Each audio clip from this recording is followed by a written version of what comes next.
would really like to get transit, part of this plan, but it isn't currently. So this is just kind of bringing the shot back around to where I'm going to point it at.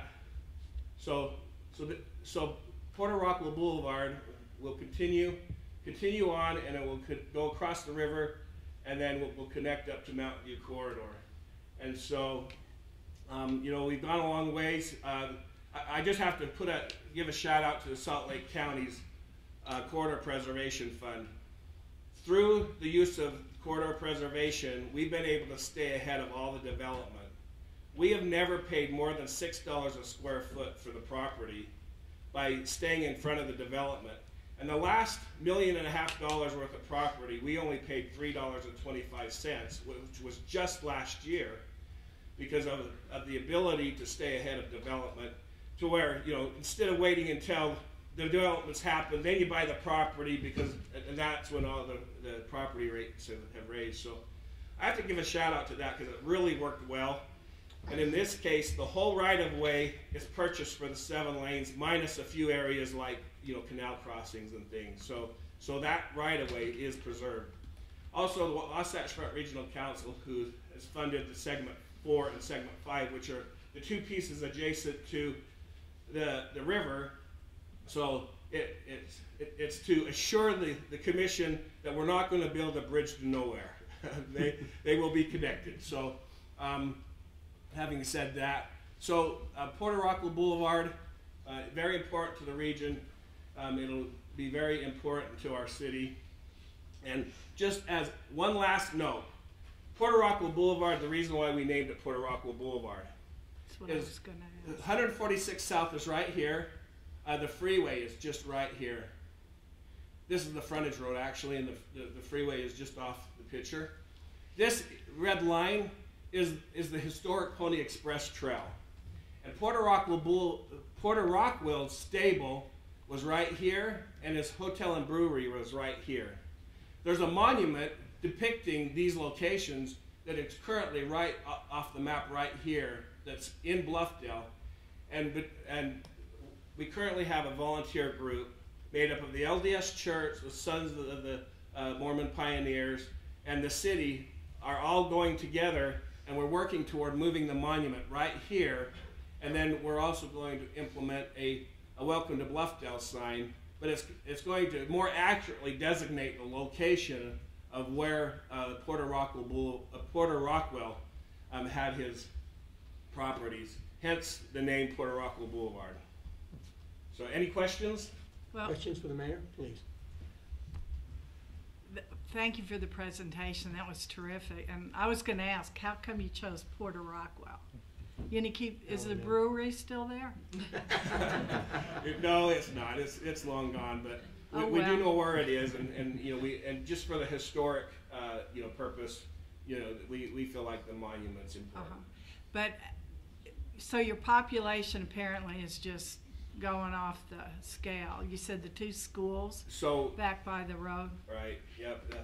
So we actually have quite a few charter schools in our city that has kept up with the demand, but the Jordan School District going into those areas is going to be a big benefit, because right now all the schools are just popping out the doors. It's needed very, very much in that whole area. Next summer, the road is actually halfway. It didn't show the road, but the road is halfway down into that day property. It will pop back up, and it will connect to the roundabout that I showed that was just off the Porter Rockville Boulevard. So that will be a major connection for the schools, to be Porter Rockville Boulevard, to get kids in that area. Hey, Mayor. Hey, Danny. Excuse me. No, I was through. The population of Bluffdale, I had a colleague that worked at UDOT with me that lived here about 50 years ago, and there wasn't much of a town. The population now versus 50 years ago, Bluffdale, what is it? So at the census, 2010 census, it was 8,000, and so we're at 14,000 now. So, if 2,000 more, we will have doubled. What will it be at build-out, do you anticipate? At build-out, it'll be about 36,000. Nice-sized community. Good presentation. Are there Thank other you. questions for the mayor? Thank you. Thank you Thank very you, much for and that thanks again for being presentation and here. overview. Appreciate it. Thank you. Thank you for doing that. Gosh, I bet it was awful. I think we have a couple of additional public officials that have traveled to be with us. We want to hear from them. I think Representative Westwood from Cedar City. We welcome you here. Thank you for being here. Good to be here. Thank you. Appreciate all you do. Appreciate the good response of UDOT for this terrible fire we saw last night on the TV. It's good to be here. I received my committee assignments for the upcoming session, and I'm happy to report that I'm on the Transportation Committee. Good. It'll be good. I'm very supportive of UDOT for the transportation, for the activities that are going on there. So I appreciate being on there. Appreciate Shane and Carlos and Victorious helping on the SR-14 concerns. I think what you have before you today is something that will help mitigate a lot of concerns in our communities in southern Utah for our SR-14, and will help the livestock people as well as the bikers, as well as the traveling public and livestock people. So thank you for your consideration. Good to be with you. Thank you. Thank you very much, Representative. We appreciate your being here. We also have Commissioner Cox, I believe, from Washington County. Welcome. Thank you. Thanks for being here. Absolutely. Members of the board, I'm honored to be able to come up and address, and I'd also like to recognize and hope that they will also comment. Mayor Chris Hart, the chairman of our MPO from Washington County, is also with us.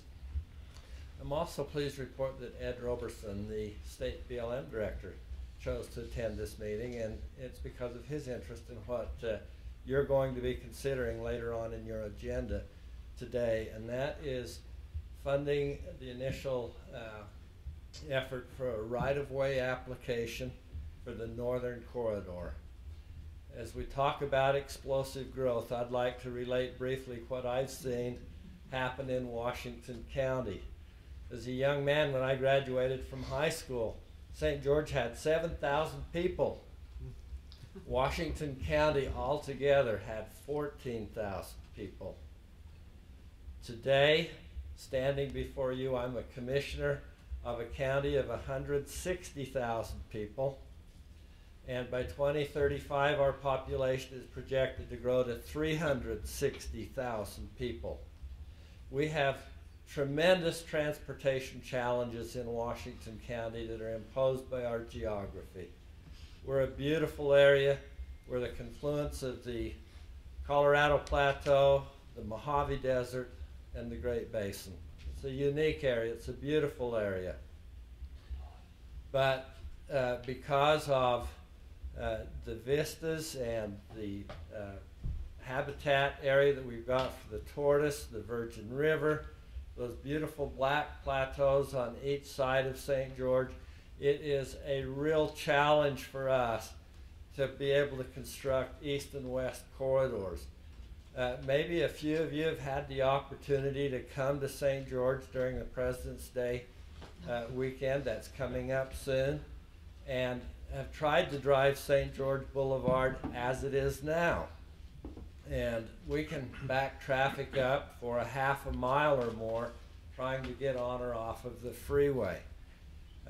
As St. George and Washington County continues to grow, the northern corridor is going to be absolutely imperative, and that's a route, I will remind you, that will go from exit 13 on I-15, follow the Washington Parkway, and eventually join up with the Red Cliffs Parkway and hook up with Highway 18 on the west side of St. George. And so that's going to be able to divert traffic to these great communities such as Mayor Hart's City of Ivins, Santa Clara, and the western side of St. George.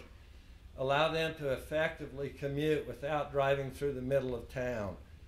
I appreciate all of you, and I especially appreciate working with Your director, Carlos and Shane and Rick, have been outstanding. And so, anyway, thank you for your thoughtful consideration of this when Rick presents it to you. Do you have any questions for me? Questions? Thank you. Thank you very much. We appreciate your presence here with us today. Now, I know that there are other elected officials here with us. Do we have others that would like to address the commission? Please state your name so we're sure to get that for the record. I'm Mayor Chris Hard of Ivan City and the current chair of the Dixie Transportation Executive Council. First of all, I want to thank you commissioners for the attention that you've given and the consideration that you've given to projects in southern Utah and specifically Washington County. Our county is so much improved. The transportation system through and within Washington County is so improved as a result of these projects and future projects that you have on your docket in our area. I would just like to reinforce what Commissioner Cox has presented to you. Having studied the traffic modeling as Washington County continues to grow, it's frightening to see what happens within 10 years with the existing St. George transportation system, which will become overwhelmed to the point that it will be nearly impossible to move from my beautiful city over to Washington or Hurricane or other parts of the county. That's why the northern transportation route is such an important ingredient in the recipe for our county transportation system in the future. It has been a difficult project to navigate because it involves land that's been set aside in a national conservation area. Even though the northern transportation route was a part of that negotiated settlement in the Washington County Lands Bill several years ago, it has been systematically pushed to the back burner with the intent, it appeared, of having it fall off the edge. We happen to be in a position now where a number of elements have come forward to make it possible for us to pursue this project and have it accrue to the benefit both of Fish and Wildlife, DNR, and our own transportation needs. So I will be so grateful to hear the discussion on this item when it comes up. We appreciate Rick Torgerson and how well he represents our area, and thank you very much to all of you. Thank you. Thank you, Mayor. Others, please. Got to get Midvale in here. Absolutely. Midvale was the center of attention last night, weren't we? Yes, sir. And again this morning. Yeah, and I've contacted our fire and our police, and they've given me their perspective. I was especially concerned with the traffic flowing off at 7200 and spreading through the city to get down to 90th, but it appears that all went well. It wasn't an overburden, other than it probably took a long time to make that transition. The fire department was real grateful for the efforts of UDOT and the UFA to get the foam sprayer out of Hill Air Force Base and calm that fire down. And it looks like the contractor has got things under control. I just came up on that on-ramp this morning, and from 7200 south, you wouldn't even know there was a problem other than there was a road work ahead on the on-ramp. But I didn't see any, so it was back over right on the overpass. So well done, UDOT. I just want to remind you that we're working on Jordan Bluffs. We've got the contractor now beginning his work, and we need to get that Bingham Junction Boulevard completed all the way down to 700 West, where it joins up with the Sandy Parkway. We're going to be working with Sandy also to get 700 West widened from the Midvale city limits on down to 90th South, because there's going to be a lot of traffic come through that corridor once that connection is made. And so we appreciate the foresight of the commission in making sure that gets funded through there. Thank you very much. Thank you, Mayor. I remember that 700 West when I was a kid. That used to be the place we'd go and ride our bikes down there because there was no traffic at all. Downhill. Downhill, both ways, actually. Great place.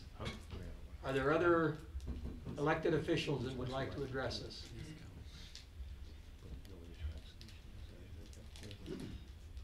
Good morning, my name is Wade Bittner. I'm from Tuala County. I'm delighted to be here, and we really appreciate the work you've done for the Mid-Valley Highway. We would also give you an opportunity to help us with the 201 connection or the 201 bypass from Tuala County, so that we can effectively move those people, those 12,000 commuters twice a day that try to get through that area. And so I just wanted to bring that to your attention again, and appreciate Megan and her work and her group so much. It's been very, very helpful. Thank you. Thank you very much. We appreciate it. Other elected officials? Are there any other people that would like to address the commission today? Please.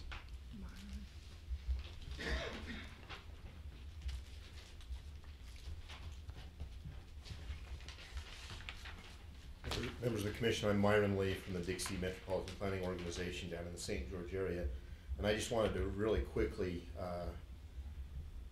just commend the Region 4 UDOT team on a couple of places. First of all, State Route 9 between Bluffdale and Springdale is under construction today.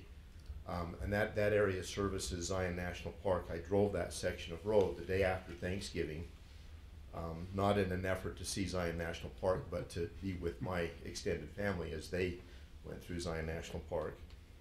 And we were pleased that the drive between Rockville and 5 miles down the road where our trailhead was only a 3-hour commute. Which pales in comparison to some of the congestion that we had in that area over the summer. Just so you know, Yellowstone National Park had 4.2 million visitors last year, 4.2 million. Zion's National Park had 4.5 million. And we're a much smaller area than Yellowstone, and we're struggling with ways to accommodate that many people. We will be coming at a future commission meeting with a prioritized list of projects that we may ask for some assistance from the commission on solving some of that congestion.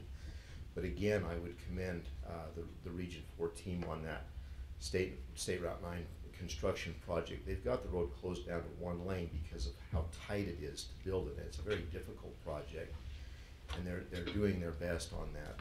The actual delay for the construction was only about 20 minutes, which is fantastic. UDOT has been very willing to build that project during the shoulder seasons, off seasons, when the crowds are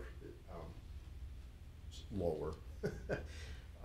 And so we would just commend Region 4 for being able to work so closely with the communities of Springdale and Rockville in order to get that project built during the off seasons. And I mean, it's a tight project, it's a narrow project, and they're doing a fantastic job. The other point I wanted to make is to join with Mayor Hart and Commissioner Cox in notifying you and giving an appreciation for your commitment to the northern corridor in the St. George area. That's a project that we anticipate, when built, would prevent 300,000 hours of traffic delays in the St. George area in 2040. That's a significant amount of traffic delays that we can prevent with that facility.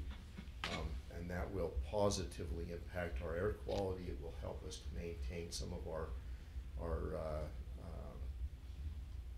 roads, surface roads down below, without the congestion that we would otherwise have. And again, thank you very much for everything that you do, Commissioners and Audie down in our area.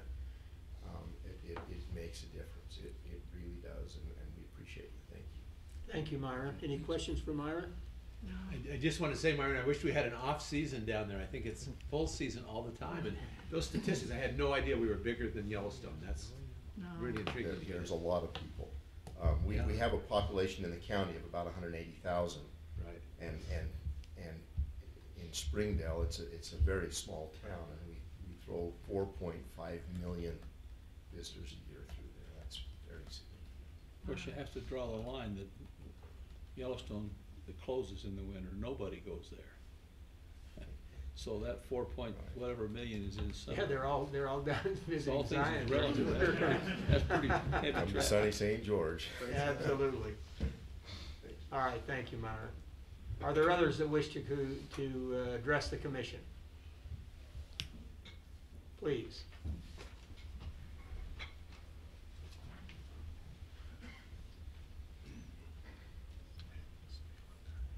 Good morning, Commission members. I'm Ed Robertson. I'm the Bureau of Land Management, Utah State Director. Thank you for being here And today. I have been in the state for 13 months, and I apologize for not having come before you before to offer my support for any opportunities we have to work together on highways and roads in the state.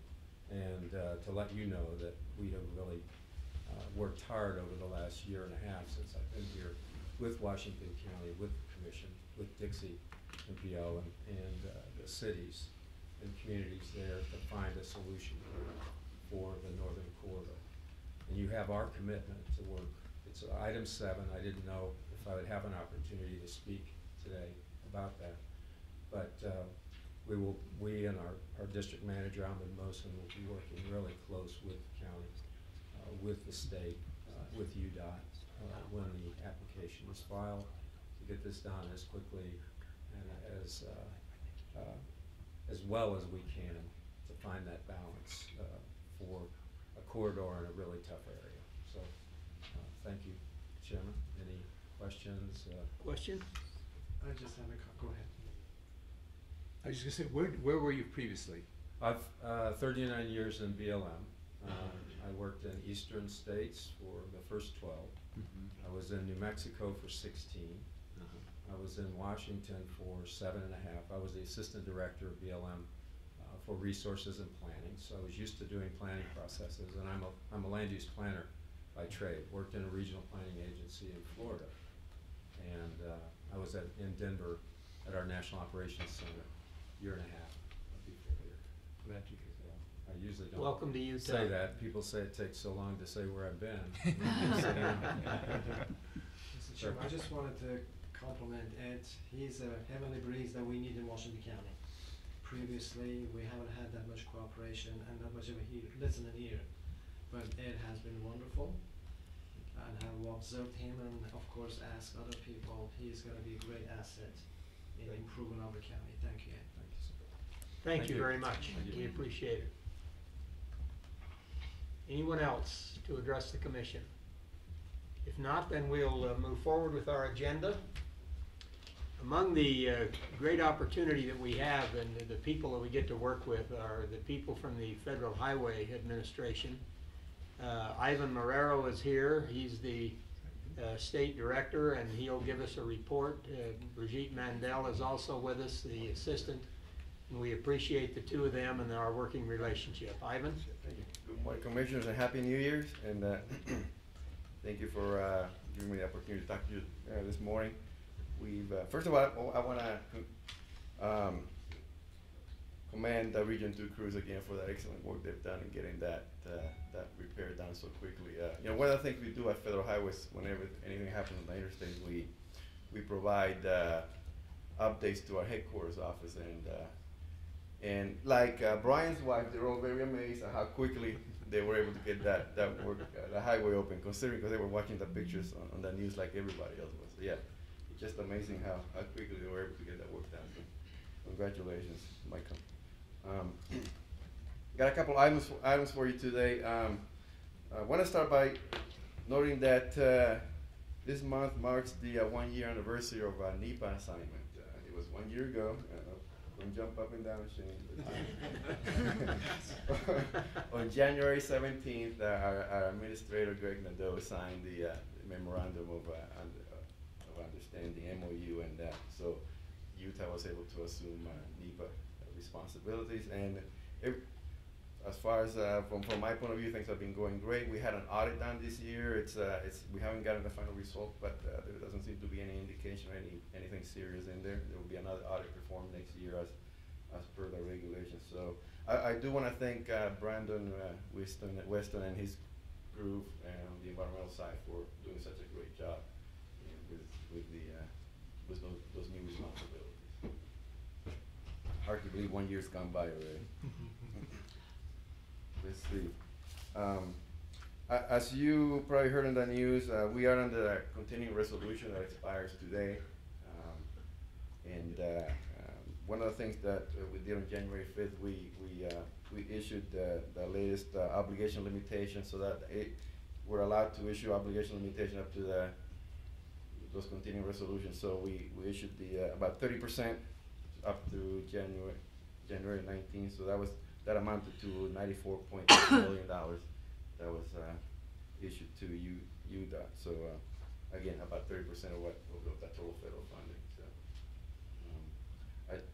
I do have a couple of slides for you. Great. Oh, thank you. Can I control it from here? Okay. So I know Brigitte presented some of this last time she spoke to the commission. We just received our second quarter financial management dashboard. And what this does, it paints a really good picture of where we are as far as our delivery of projects. So forget about the first box. That's just an internal thing for our office. Just shows that we're doing a pretty good job on our office too, but we're green. But the second box, which shows the 98.4.1%. That shows that tracks the percent of projects that are that have expenditures within 9 months of being obligated. So basically, it's an indication of how good a state DOT is at getting projects going after they are obligated or authorized. So again, here in Utah, we're at 98.4%. The national average is 88.9. So again, we're way above the national average. The second box, percent of inactive, that is an indication of how good we are at charging, keeping the project moving, charging, billing, and all that stuff. So that means the funds are not sitting there. We are actively billing to the project. So it shows that only 0.23% of all the federal funds authorized in Utah exceeded the 12-month where they weren't billed. So basically, we only have projects, or 0.2% of the money on those projects sat around for 12 months. Again, our target is 2%. Again, an excellent number. And what usually happens are ones that are usually like right-of-way projects or utility projects where it takes a long time to negotiate and go through the process. So some of those may sit there for a little longer than normal. Your typical construction project, again, goes through fairly quickly.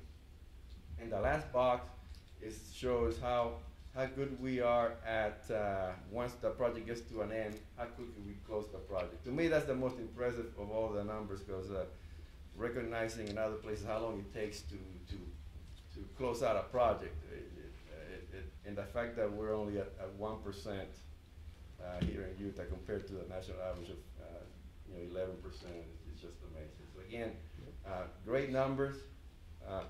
I wish I could take credit for all of this, but it's just the great work that UDOT does in their programming and the construction people, the environmental people, the right-of-way people. They just have an excellent system of keeping things moving and making sure that the funds are not just sitting there and not being utilized. So just wanted to present this to the commission to show how good UDOT is compared to other states. Mr. Chairman, he wasn't completely accurate because he has to take credit.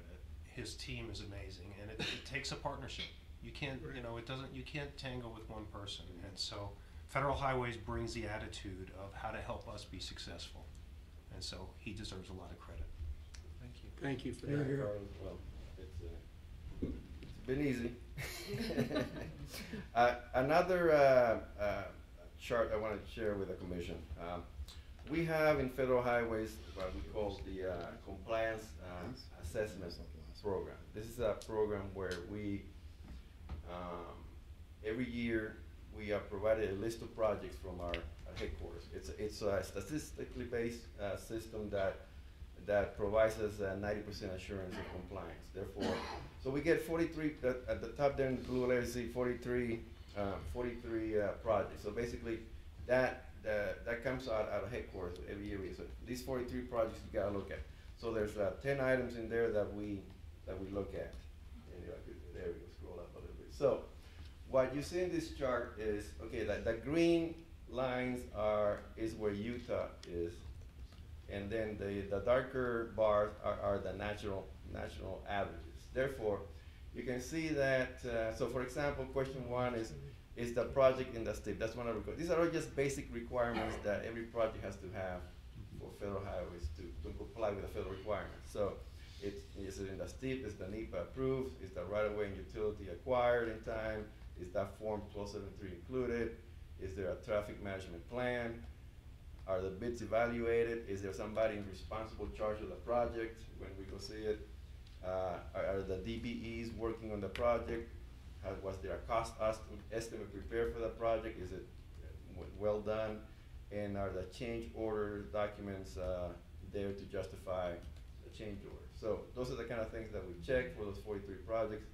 And it shows that we were at 100% compliance, except for the one, number 5, about the traffic management plans. And I looked into that one, and basically, when we went and looked at, it was one project, and when we went to look at it, we couldn't find the traffic management plan in the contract document. So that was the reason why, in the project documents, that was the reason why that one didn't reach 100%. So again, an indication that compared to the national average,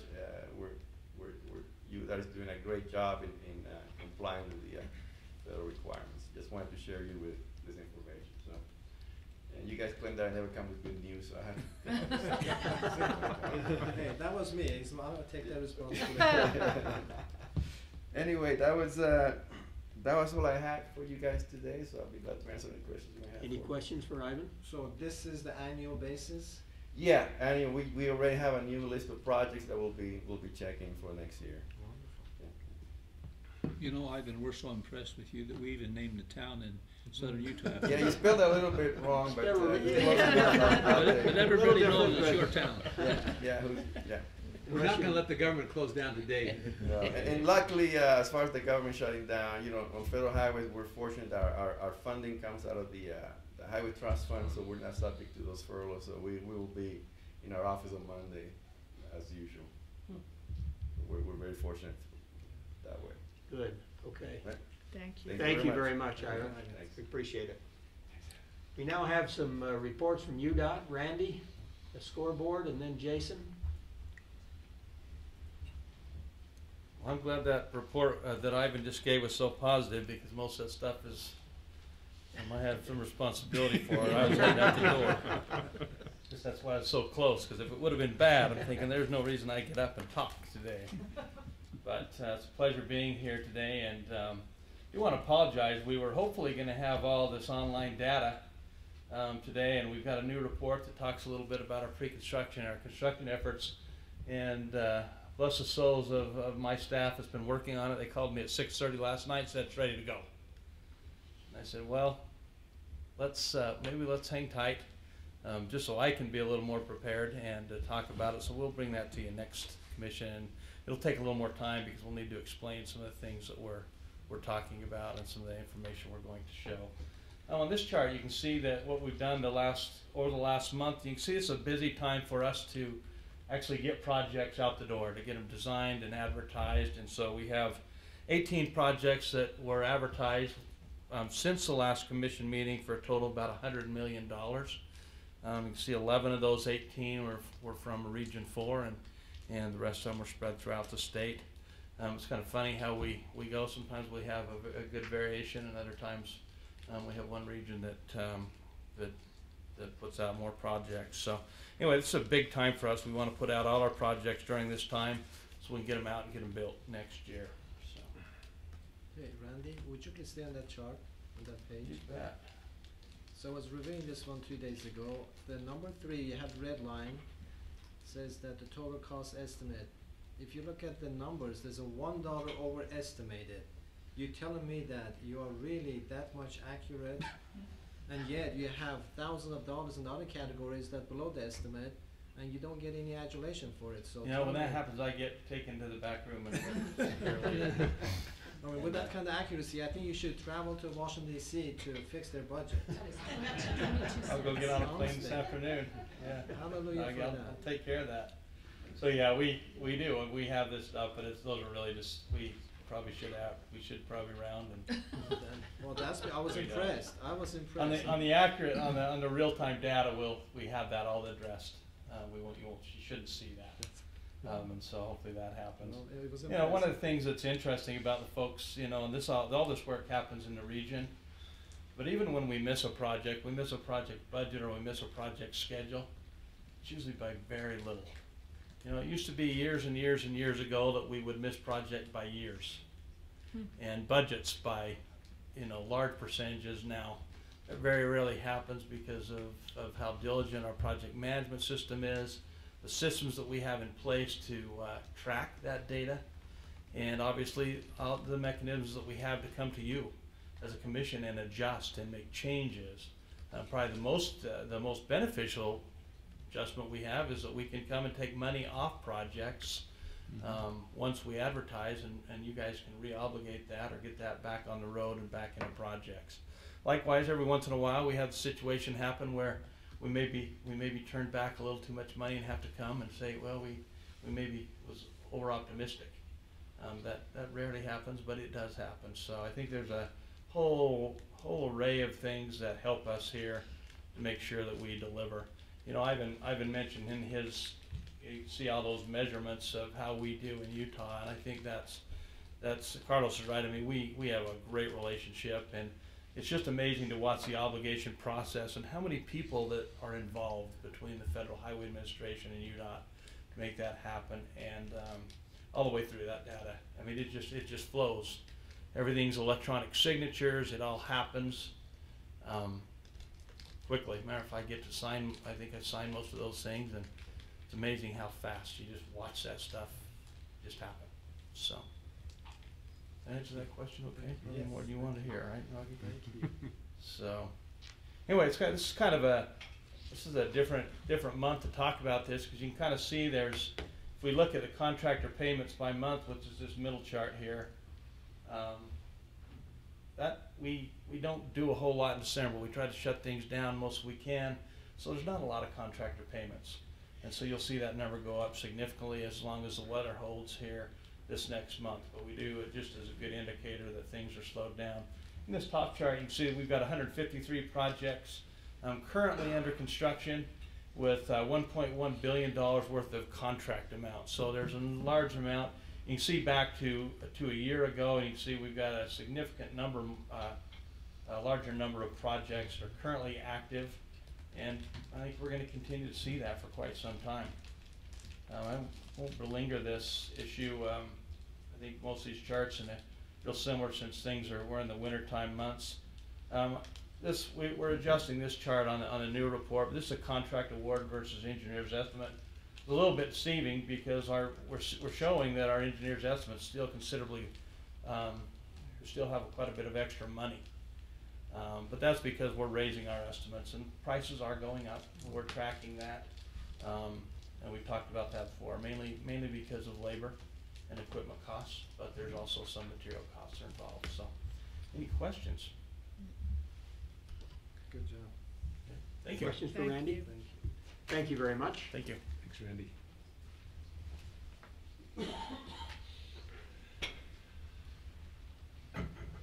Morning, Commissioners. Chairman. Good morning. Now, they pulled up Randy's flooring when he came up there, but nobody's taking, there we go. Nobody's taking care of you, Jason. Jason, you don't need any help. Yeah, I need a lot of help. That was a little too tough to laugh and say. So, we have completed a year. So I'm going to just mention we're currently sitting at 92.5% on our safety dashboard. I wasn't going to go into that. I was going to kind of do a review of past year and look at some of the numbers. We all have access to Socratic dashboard. I'm really not scrolling down because we have some issues with the data quality below this. So we'll just keep it right here where I know this number's accurate. But we just completed the year, and Carlos and Commissioner Squires from DPS had a press event last week, or I guess it was earlier this week, talking about how the numbers looked from last year. The previous year we were at 281 fatalities for the year. We finished this past year at 273, so we were below the previous year's numbers. When you look at the fact that traffic continues to increase, the number of miles driven, the number of people out there on the road go up, and we went down. It's not really a celebration, but it is acknowledgement that we have been doing some things right. And if we can go down while the other numbers continue to go up, there are other states around the country that would love to be able to say that. And but we're not nearly where we want to be. So we'll continue to strive very hard to have a zero fatality day, every week, every month. One of the things that I was really impressed with, and I'm proud to say, is that we had, I believe it was 185 days with no fatalities on our roadway.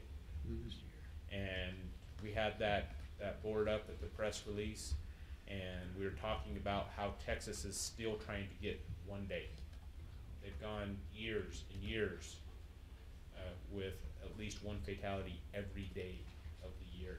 And the fact that we had 185 with zero fatalities just goes to show that goal of 185 or 100 of zero fatalities is attainable. If we get 185 days, that's almost 50% of the year. So we're close. If you Jason, look, how many? Go ahead. Didn't mean to interrupt. How many miles do we drive a year in this state, ballpark? Compared to Texas, probably. Nate, do you know how many miles a year we? About 3 billion. 3 billion. 3 billion miles in this state. We went up around 3% from the year before in terms of. I think we're driving half of it. 3%. So the number of miles went up by 3%, and we dropped in the number of fatalities. And there are very, very few states around the country that can say that. Have that, yeah. So, congratulations. We looking at some of the individual numbers, and I don't do this on a monthly basis any longer, but our pedestrian fatality number is 43. Our bicycles was 6. Motorcycles 39. So those are our vulnerable users. And then as I was looking at some of the other things, you see us put a pretty good hard press on holiday weekends because travel tends to increase during those weekends. So we try to get out there ahead of it and advise people to drive safe, buckle up, put the phones down. New Year's, a weekend you think people are maybe making some poor decisions and getting behind the wheel. We had 2. Memorial Day, big weekend of people going out, summer vacations, 5, 4th of July, 5, Pioneer Day, 3, Labor Day, 6, and you're thinking, boy, those are all the party weekends. Well, Thanksgiving Day, we're all just going to grandma's house. That should be a safe weekend to travel. We had 13 fatalities on Thanksgiving weekend. And that just, just kind of goes to show you can't let up. You can't let up at all, can you? No. You need to be very diligent in making good decisions when you're behind the wheel. Right. And we've had a very big focus this last press release and what's going on right now that we're focused on is distracted driving. So we have a promotion out there of Join the Resistance. Carlos had tweeted out the governor's supporting us on this. He's part of our public announcement. Coach Whittingham, multiple people that we hope people look at as leaders are coming out and saying, join the resistance, put your phone down, don't eat a hamburger while you're driving, or shave, or do your makeup, or whatever it may be. Shave. There's just a lot of opportunity for distractions in a vehicle, and while the numbers aren't there as far as part of the investigative effort when fatalities occur, we all see it when we're driving around, right? And we've all probably been a little bit guilty of it on occasion.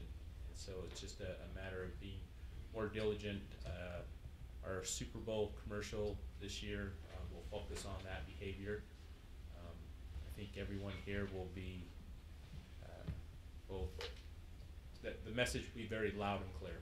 Let's put it that way when you see that commercial. Good, it needs to be. Commissioner Long? My question, as you report these numbers, are these specifically on state roads? They don't include any of these accidents that happen in municipalities? Or? No, they are the entire state. They're Entire every state. road. It's all public roads. Oh, okay, thank you. So, and we work That's a good with the question. local municipalities we provide the data to them. We're also a resource if they have some questions or would like us to assist in identifying mitigation for this type of incidents and crashes. So we realized, I think it's around 50% of the accidents, and Mayo, look at Robert, 50% not the accidents, 50% of the fatal crashes are happening on local roads? That's pretty close, but I think 80+% of the miles driven are on state roads. So you start looking at some of those numbers, and the local roads are contributing far more than their share to the fatal crashes in the state, and so we realize that needs to be part of our solution to getting to zero. Excellent, thank you. Any information on the shooting on Bangalore last night? I have an alibi, but beyond that, So you don't know if that was a case of road rage or something? I have not heard anything more detailed than the fact that there was a pretty substantial investigation going on, and so we had a fire and we had a shooting, and you know, we can do without both of those. Do you people get to sleep at all? Oh, yeah. I sleep more than when I was a region director. Makes you nervous. Questions? These people that want to be distracted drivers, you need to tell them to go by public transportation and let the driving be the professionals, and they can shave and do whatever the hell they want. I think that's a great solution. You know, I mean, we look at public transportation, transit as part of our solution on our mobility and moving people around the state. And it definitely, you don't see too many distracted driving crashes happening with our UTA buses and Cache Valley buses and et cetera, so. Bill coming up. Jason, thank you, congratulations on what you're doing. This is maybe obviously beyond the scope of what we're talking about, but at the end of the year, the new lower alcohol 0.05 comes into play. We saw a report yesterday saying that Yes. even the country thought that was a good idea. Yes. We're taking a lot of heat from the travel and hospitality industry. I'm just thinking, boy, they said 10,000 alcohol-related deaths driving every year. I mean, we ought to at least give it a try here in the state of Utah. So we had 29 that were alcohol impaired last year. So we have a benefit of the culture in our state of having very, very low numbers, especially if you look nationally. Sure. So we definitely benefit from that. Our distracted driving numbers exceed, in my opinion. National average? Yeah. Yeah. So We don't drink, but we can't get our heads out of the out of our apps. out of the apps. That's right. Jason, how many people? I'm glad you said that.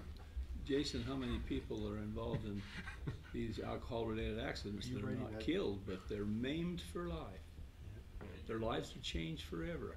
That's a huge population of people as well. Yes, if you look beyond the actual fatal numbers and look at the serious injuries, and we look at all those levels, there is definitely more lives impacted of those serious injuries than the fatal accidents. Those numbers are higher, and they I mean, I think we've all had some type of injury in the past that the older we get, the more we realize it's still around. And I think those type of high-speed vehicle type crashes are definitely an impact. I mean, Jason, you might point out that, you know, when we look at this composite of the safety dashboard, that the serious traffic injuries is weighted 20%. You remember the commission, you were involved in helping determine the weightings for those different criteria. Mr. Chair, can I correct that statement I made earlier? Please. I missed a decimal point. It's 30 billion 30 billion miles? traveled 30 in the year, billion. not Oh. 3. I thought 3 was. I think we had some cringing going on from our experts in the audience, so. Wow. 30 billion. 30 billion, so they sent you a note and said They correct. didn't, I checked and. Quality control. No, correct, yes. Well, and that's probably our 2016 number. I don't think we have our 2017 number yet. Okay. So we're assuming we feel safe, it's a safe projection that we're gonna be around a 3% increase from the 2016 number. Right. Okay. That's amazing. Any other questions? Any other questions for Jason? Thank you. Thank you very very much for much. your time and support. Thanks, Thank Jason. you.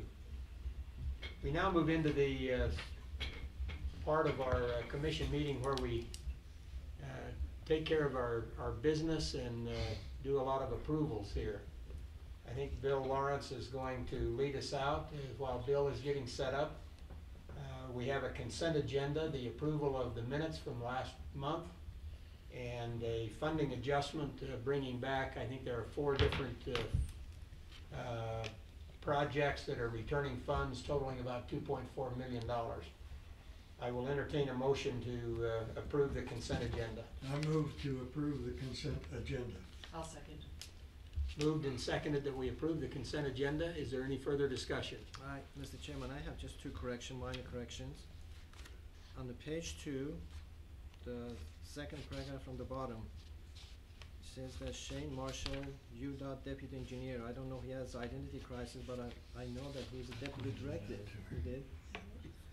And then also in the same sentence, the bottom of that says, exchanging funds, federal funds for this project, so it will state funded or it will stay? Stay Funded. Stay, Okay. stay, yeah. And then on page 3, the middle paragraph, under the MIDA, I think that should be the SB 277 other than BS. I know sometimes Oh, I don't know, sometimes it it's seems probably like- right the first I'm time. gonna have you check my next resume. That's all my funny. Freudian slip there, okay. Could be the same. With any other changes or corrections? With Didn't those read it that corrections, carefully. I will call the question. All in favor? Aye. Opposed? That passes. Bill, lead us through these projects. Okay, Let's spend some money. so if we make this Dollar bill. Single page. Yeah, literally. Did we still see that, or is that too small? We'll go with that. All right, so I'll be covering the items on the agenda number 6. The first several will be STIP amendment number 4, and we'll start out with 6A-1.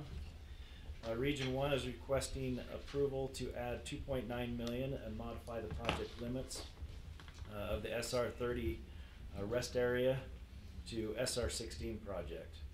Region 1 currently has 2 projects funded. One is the SR30 rest area, the project just mentioned. The other is SR65 and SR66 project, which is a preservation job. It's currently funded at 2.75, and the first one is funded at $3 million. The existing pavement treatments on both the SR65 and SR66 project are performing better than was expected, but the pavement issues on the SR30 are in worse condition than originally anticipated. So Region 1 is proposing to delay the SR65, SR66 Morgan County project until 2019 and transfer $2.5 million to the SR30 project, which is in worse condition. The region also requests approval to add an additional $400,000 of state pavement funds from the region's de-obligation pot to this project. The new project limits on this project, the starting point stays the same, but it'll go clear to the state border. I believe we have a picture right there. And so we'd like to seek approval to add the 2.9 million to the SR 30 rest area to SR 16 project and modify the project limits as detailed. So move for approval. Second. Moved and seconded that this project be approved on SR 30. Further discussion? Can I just ask a question? Certainly. Again, you know, just wait a year. When I get into this for a whole year, I will stop asking questions. Can you just explain to me a little bit about the de-obligation fund? Yes, so as we come to the commission and we, what you just did, where we did the adjustments of award and Yeah, post-construction. we're the $2.4 million. Yeah, yeah. We take those funds and we put them back into the region's pots, and there's a And table. they're just there so they can use them when they need them? Correct. Okay, Right. thank you. Like this one. Okay, Like this very one, good. yes. Right. And there's a table on the consent agenda that shows the balances in each of the regions, so that's where they're grabbing those from. Okay. Any further questions? All in favor? Aye. Opposed? Thank you, that's passed. Okay, next item is 6A-2. This is a final adjustment for the Walker development on Wasatch Boulevard project. This is returning just over 1.8 million of state settlement funds to the Department of Transportation. During the STIP workshop in 2010, there was $4 million of state funds that were set aside for the Walker case. These were on 3 different projects as detailed there. The other 2 have closed. The last one is this Walker development on Wasatch Boulevard, and we've received a final voucher on that. And so we are returning the 1.8 million from that project. It's just over 1.8 million. So we'd like to seek approval to return just over 1.8 million of state settlement funds to the Department of Transportation as detailed. So moved. Second? Been moved and seconded. I might mention that this might have appropriately been included in the consent agenda, but because of the size and the complexity of this over multiple years and 3 projects, we felt like we should look at it individually. But it is a return of funds similar to what we had just done, but it's kind of an unusual case, so we left it highlighted for everybody's individual consideration rather than consent agenda. Okay. That's the reason we've done this. Any Okay. further questions or comments? All in favor? Aye. Opposed? Thank you, that's been approved. Okay, next item is 6A-3. This is a final voucher adjustment for the 300 East, 3300 South to 3900 South project. It's returning just over 4.4 million of SDP Urban Salt Lake funds, and these will go back to the WFRC for them to reprogram.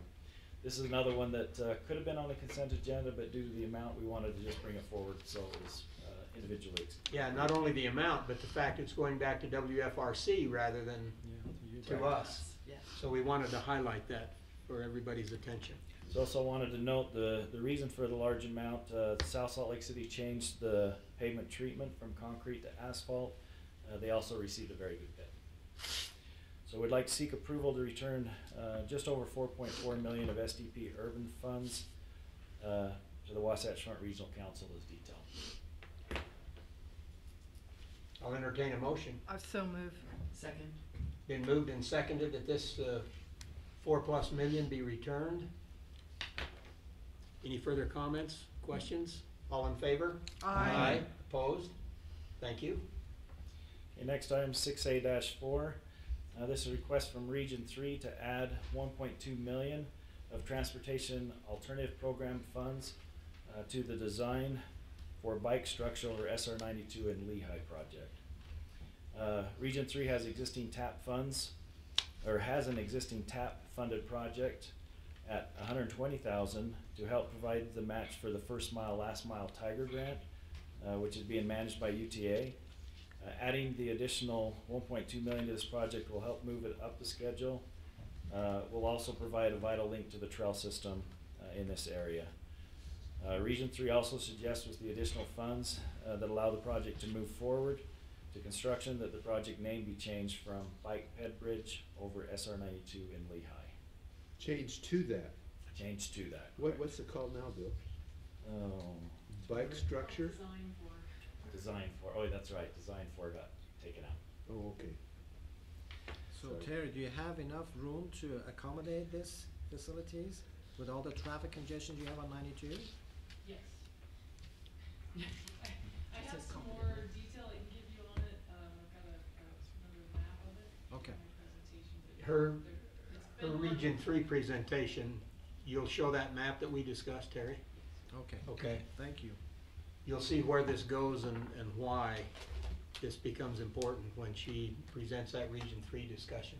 Thank you. So I'd like to seek approval to add 1.2 million of TAP funds to the design. Oh, see, there's the original name. I'm gonna strike that design, and we'll just say for the bike ped bridge over SR 92 in Lehigh. Motion to approve, Mr. Chairman. Second. Second, yeah. Been moved and seconded that this be approved. Is there further discussion or comment? All in favor? Aye. Opposed? Thank you. Okay, next item is 6A-5. This is another Region 3 request. This is to add a new transportation solutions project to the STIP. The new project is the American Fork Main Street and State Street intersection area project. This intersection is a very congested area. The project would consist of a free right turn for westbound and northbound traffic on US 89, as well as modify the location of the south leg of the intersection to line up with the north leg. The project value for this project is estimated about $4 million. Table I brought up, that's really small. But I wanted to point out from the workshop last year, this was their next project that was unfunded, so it's the one to move forward. There's a location map that we have of this. So we'd like to seek approval to add the American Fork Main Street and State Street intersection area project to the STIP as detailed. I was in that location last month and I know exactly what you're talking about, so I make a motion to approve that, Mr. Chairman. I'll second. Been moved and seconded that this project in American Fork be approved. Is there further questions? All in favor? Aye. Opposed? Thank you, that's been approved. Okay, next item is 6A-6. This is the SR 68 Village Parkway to Grandview and Saratoga Springs project. Region 3 is asking approval to add $3 million to this project. The additional funding is needed due to an increase in right-of-way costs for the project. They now have appraisals on the properties and recognize that some of the parcels have doubled or even tripled in price since the original estimates. The budget has been updated to reflect the appraisals, and the project doesn't have enough contingency to cover those additional costs without this funding. We have a project location. So we'd like to seek approval to add $3 million to the SR 68 Village Parkway to Grandview Saratoga Springs project as detailed. I think Lyle should pay for this project. I will entertain a motion. I'll move for approval. Meanwhile, we were considering. It has been moved and seconded that we approve this $3 million addition so that SR 68 can be widened further south in Saratoga Springs. Any further questions or comments? No. Please. Where does this $3 million come from? This is a available balance. TIF. TIF. Oh, TIF, this additional TIF that we're adding to this project. Thank you. Thank you. Further questions? All in favor? Aye. Opposed? Thank you, that's also been approved. I should say we do have TIF balance available from previous sweeps as well. So that's Right. good. Now the infamous Northern Corridor. Yay, motion to approve. Let's at least have an explanation first. I will entertain a second until. So this was talked a little bit about today earlier in the meeting. Right. But this is a request that's coming from Region 4 to add the Northern Corridor BLM right-of-way application support project to the STIP. The project supports Washington County's desire to acquire right-of-way from the BLM and to construct the Northern Corridor. Region 4 will hire consultants to help gather and provide the needed documentation to support this right-of-way request from BLM. They're requesting to fund this project with $500,000 of TIF funds. We do have a couple of maps here. This is Broadview. It's the red line there. That's a little closer view. So I'd like to seek approval to add the Northern Corridor BLM right-of-way acquisition support project to the STIP as detailed. Okay, Nagi. Motion stays, Mr. Chairman. All right. Second. You do have a motion and a second to approve this expenditure for that Northern Corridor study and application. Further questions or comments? What has been done with the green line? I don't know, that would be. Washington County. Rick, what was that?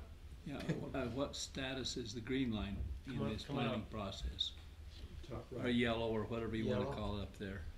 The yellow line is across Sitla property, and that's in Washington City's limits, so it's all being currently developed through development agreements and with the NPO with NPO funding. So the yellow line is outside of the national conservation area. Okay. Thanks. So But the the red red line- needs the red the line co-op, is- the red line needs the cooperation of the BLM, and that's the Yes. reason we heard from Yes. our Okay. state director. Yes. Appreciate that. Okay. Thanks, Jim. Thank you. Good question. Yeah, Mr. Chair, can I? Yes, please. So this is a $500,000 request to get the process going. We're not really sure the extent of that process or the limits on the funding, so we may be back in the future when we understand more to request more money here, but 500,000 gets us started down the process. That'll make us smart enough to figure out what else is needed. Exactly. Yep. Okay, Yeah, very good question. all right, thank you. All in favor? Aye. Opposed? Thank you, that's been approved. And thank you to the officials that spoke to us earlier on behalf of this project. It's Ain't that the important. truth? Okay, next item is 6A-8. This is a Region 4 request to add the SR-14 bicycle safety project to the STIP for $1.4 million. The funding is available in Region's Transportation Alternative Program balance.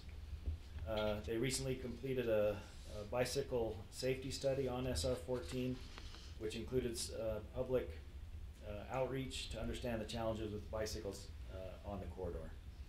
This project will include corridor-wide signing, including advanced warning signs that flash when bicyclists are in a given section on SR-14. It also includes 5 miles of 4-foot bicycle passing lanes in 6 locations, which allow bicycles to get out of the travel lane on blind curves. Got location of those. So we'd like to seek approval to add the SR-14 bicycle safety project to the STIP as detailed. Motion to approve. Second. Been moved and seconded that this expenditure be approved. Do you have any further questions or comments? For those of you who haven't been on this scenic road, you need to try this, on foot or on bike, but it is beautiful. Yes, it is. Yes, this is often used by bicyclists because of its beauty and challenge. Yes. The hills, and so there's a lot of traffic there, and this will make it much, much safer for active transportation as well as those who are using it for vehicles. All in favor? Aye. Aye. Opposed? Thank you, that's also been approved. Okay, next item is 6A-9. This is a Region 4 request to add the SR-12 Emergency Slope Stabilization Phase 2 project to the STIP. They're requesting to fund Phase 2 of this project with $7.65 million. The sources of those funds is $1 million is STP funds from the region's efficiency funds, $2 million of STP funds from Region 4's de-obligation funds, and $4.65 million would be transferred from the I-15 Exit 59 Improvements Project.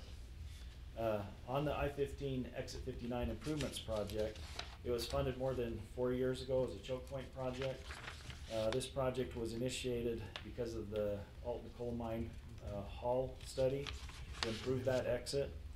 Since that time the project was funded, the region has continued to evaluate this area, and they anticipate traffic has not grown as they had thought. Region 4 will continue to monitor this location and will address it as needed. And so with that, we'd like to, the This project that they're recommending, the SR12 project, will consist of an environmental study from mile point 14.6 to mile point 17.5. Connect 2 existing passing lanes from 14.62 to 15.74, and provide 6-foot shoulders for active transportation. A couple of, got a map here of the location, and so, and also a standard drawing for the section that they're looking to do. So we'd like to seek approval to add the SR12 Emergency Slope Stabilization Phase 2 project to the STIP as detailed. So moved, Mr. Chairman. I'll second. Moved and seconded that this important emergency slope stabilization project be approved and added to the STIP. Any further questions or comments? I think we should ask Rick to explain a little bit about his latest information from the Park Service. They allow us to have some land, allowed to do that extension. Yeah, so we've been working with Bryce Canyon National Park. This is all within the Bryce Canyon National Park boundary. And they have a lot of interest with the growth of national park visits to even get improvements down around the Mossy Cave area. So you'll see the environmental document, actually approval will go down to that Mossy Cave area. The funding that we have available right now would actually just connect the 2 passing lanes and then fix the rest of that slide that occurred earlier in the year. We did the emergency fix on. They want to partner with us to continue improvements down to the Mossy Cave area. This does not include any of those type of improvements, but we have talked to the national park for 21 years that I've been here about trying to connect that passing lane up what we call the dump up SR12 with not very much assistance from the park. And with the visitation, the Mighty 5 campaign, and the increased tourism coming into these areas, it's obviously brought attention to this project, and they've been very supportive to help us get a passing lane up that hill on SR12, and as well look for future improvements down there in the Mossy Cave area. So this would be the first step then in probably an ongoing project Yes. with the national parks. Yes. In Bryce. Okay. Cooperation. All right. Thank you. Thank you. It has been moved and seconded. Yes. All in favor? Aye. Aye. Opposed? Thank you. That's also been approved. Okay. Next item is 6A-10. This was an interesting one for me. Yeah. But, This one was weird. so we have the Federal Lands Access Program that covers the areas within our state.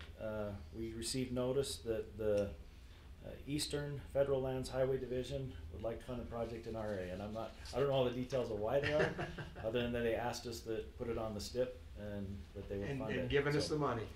So what it is we're awarded this project through Eastern Federal Lands Highways Division. It's for the Joan Hulls National Fish Hatchery Project, which is in Utah County, or Uinta County. It's for $3.8 million. So here's the notice that we received from them, that they would like to fund this project, and a request to add it to the STIP. That's so that our measure stays good, right? One of those things that our projects are in the STIP. And the table that listed those projects that they were funding, and this is the highlighted Utah project. So they manage this project and they will do it, but it needs to be on our STIP. And so we'd like to seek approval to add the Jones Hole National Fish Hatchery Project to the STIP as detailed. Just has to be on the STIP. They will do it on the UDOT standards? No. Or we have to do? It's a pass through to federal lands. It is? Yeah, we don't. Never look a gift horse in the mouth. Yeah, it just has to be on our Still. official list in order for it to occur. Okay, good. I'm surprised they didn't just give us projects here and build it, you got. I will entertain a motion. I so move. I'll second. I love fish. It's been moved and seconded. Are there questions or comments? No. All in favor? Aye. Aye. Who knew? Let me, That's great. Eastern lands. You did the thing. okay, let me call that question again. Sorry. All in favor? Aye. Opposed? Thank you. Sorry. Yeah, let's not look the gift horse in the mouth. Sorry, Let's take Keith. the $4 million and run. Well, yeah. Well, it is Pass. our money. Taxpayer Ye- money. yes. Yeah, it's our We are money. Utahns, we have these rules. The standards. Yeah, on the personal note, Mr. Chairman, I received the gifted horse 2 years ago, died next morning, so. I have don't go personal there. testimony of that. Don't go So there. be careful. We better move forward to the next item. Yes, Okay. I think so. 6A-11. This is a WFRC request to change the scope on the Clearfield TOD Ped Bike Bridge Front Runner Station to Freeport project. Initially, Clearfield City envisioned a bridge which would come over the tracks and connect to the manufacturing businesses on the other side, as well as the DNRGW REL and TREL. Unfortunately, as the plan progressed, the owner of the land just opposite of the station was preparing to construct a new building. This limited the room available, and there was a concern of safety with the bicycles and the amount of truck traffic that would be going through there, which made the bridge less feasible. Upon further evaluation, Clearfield has identified an alternative to the Ped Bike Bridge that would still improve the mobility for the first last mile connections between the Freeport Center and the DNRGW REL and TREL, and the Clearfield Front Runner Station connecting people to jobs, schools, and other locations. The new project scope would include a surface trail from the station, moving south to Antelope Drive, accessing the DNRGW, I think that's the last time I have to say that acronym, REL and TREL, and continuing into the Freeport Center by multiple routes. WFRC's board has already approved this as a board mod, and that was on November 9th. That's their board mod. They had that upper one. It's the same request. We just need to have it happen in the STIP. And that's where the bridge was going to be located. And then here's the option, the south option that they opted for, and it's the highlighted blue below is where they would do the work. So we're just changing the location of the. Correct. And it won't be a bridge. It'll be an Yeah, at-grade. it'd just be an at-grade crossing. Correct. So we'd like to seek approval to change the scope on the Clearfield City TOD Ped Bike Bridge Front Runner Station to the Freeport project as detailed. I'll move for approval. Second with a question. Been moved and seconded, and there is a question. The project cost says 2.653, funds request is 2.474. They have local match, or what is it going on there? If I'm not well, I'm not sure. I don't know if I can answer your question. Okay. There's a I think we've got somebody that may. Wayne, come on, Wayne. Wayne, come up to the front, please. long walk. No short answer. We got these painful. Wayne, thank you rules. for being here. Yeah, it's public meeting. I believe the cost of the new option is less expensive than the cost of the original option, but I'll verify that and coordinate on getting that information out to you. Thank you. But it was only about $100,000 difference, wasn't it? I'm not positive the exact amount, but. A little more than that, yeah. Yeah. Thank you. All right, thank you very much. When I was growing up, this was all farmland around there, around what was then called the naval base. Wow. Now look at the homes. And now look at it. I still second that motion. Okay, we do have a motion and a second. Any further discussion or questions? All in favor? Aye. Aye. Opposed? That's been approved. Okay, next item is 6B-1. This is kind of long, but Utah's recent statutory changes governing electric assisted bicycles caused the state to no longer be in compliance with a requirement in U.S. Code. It's 23 Section 154. What happened is the state now recognizes 3 classes of electric assisted bicycles. Class 2 bicycles have a motor or onboard electronics that may be exclusively used to propel the bike. Because these Class 2 bicycles may be driven or drawn by mechanical power on a public highway, they are considered motor vehicles for the purpose of compliance with Section 154. That is the open container. It is the open container. Yeah. Correct. So we can't have open containers on electric bicycles. Right. So I'll just cut to the chase. That change, allowing those electric bikes on our right of way, and we explicitly excluded them from the motor vehicle laws, which had the open container requirements, kicked us out of compliance. So the consequences of that, the penalty, was to the state is it shifted funding from our NHPP program, which we were able to choose out of SDP or NHPP. We chose NHPP to go into our safety program. The total of federal funds is just over $7.8 million. And so really, if you look at it, it's not necessarily a loss in funding to the state, it just shifts it from priorities. So what we're recommending to the commission is that we keep all the program levels currently the same. I'm going to flip to, if you'll flip to the next page. What we've got here is it shows the 2018 workshop estimates where we had the federal program. You can see the total amount at the top. We had, you can see the shift of the money that moves it to the HSIP funds, which kicks it up by that, with the match included, it's $8.45 million. The green numbers are the numbers that we would like to look at in sweeping corners until we come up with that full amount, but keep the programs whole, but just as we have projects come. So, and we'd like to do that by distribution of the pavement distribution that has gone out to the regions. So if you look down below on that table, we have region 1 through 4, and that's the pavement distribution. So that is the distribution that the funding was originally distributed to the regions. And so as we have projects that come in with good bids, we will sweep corners until we reach those amounts, and then we'll say we're good. Okay. So I'd like to seek approval to do that process, and we'll keep track of which projects we sweep those off of, so we know where they're coming from. I'd like to seek approval to do that. And we can keep this running We'll keep the summary here running for summary the commission. until Yeah, we're done. just the running, okay, I so move. Second.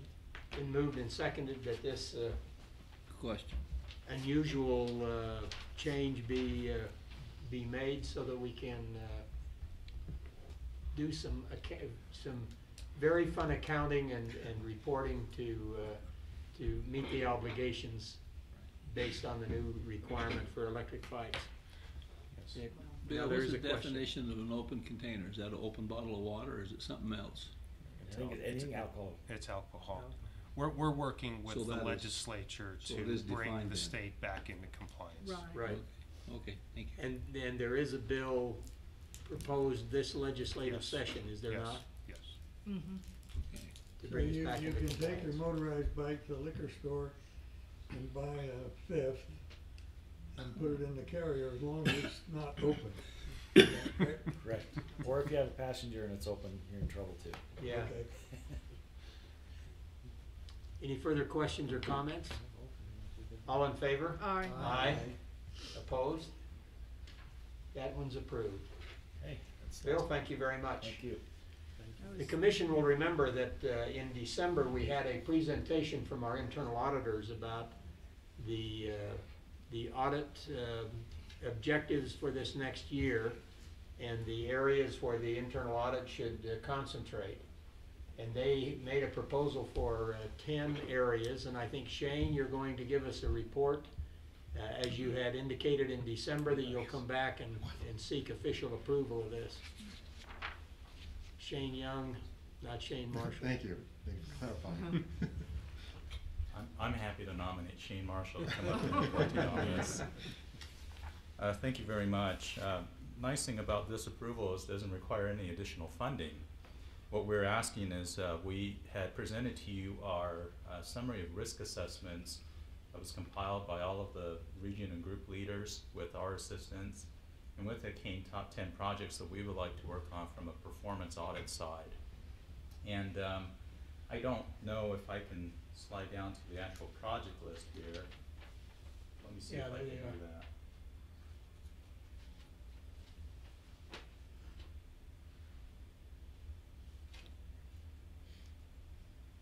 These are the top 10 projects that we have. I'm happy to go through them one by one briefly with you, or just answer any questions that you have with the concerns that were raised for this year and what we feel our contribution can be in providing an opinion and recommendations for these concerns. These were presented to the commission last December.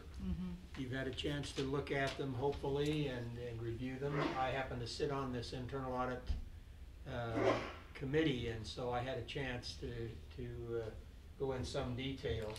Are there any questions for Shane about any of these 10 areas for their performance audit expertise to look at for this year?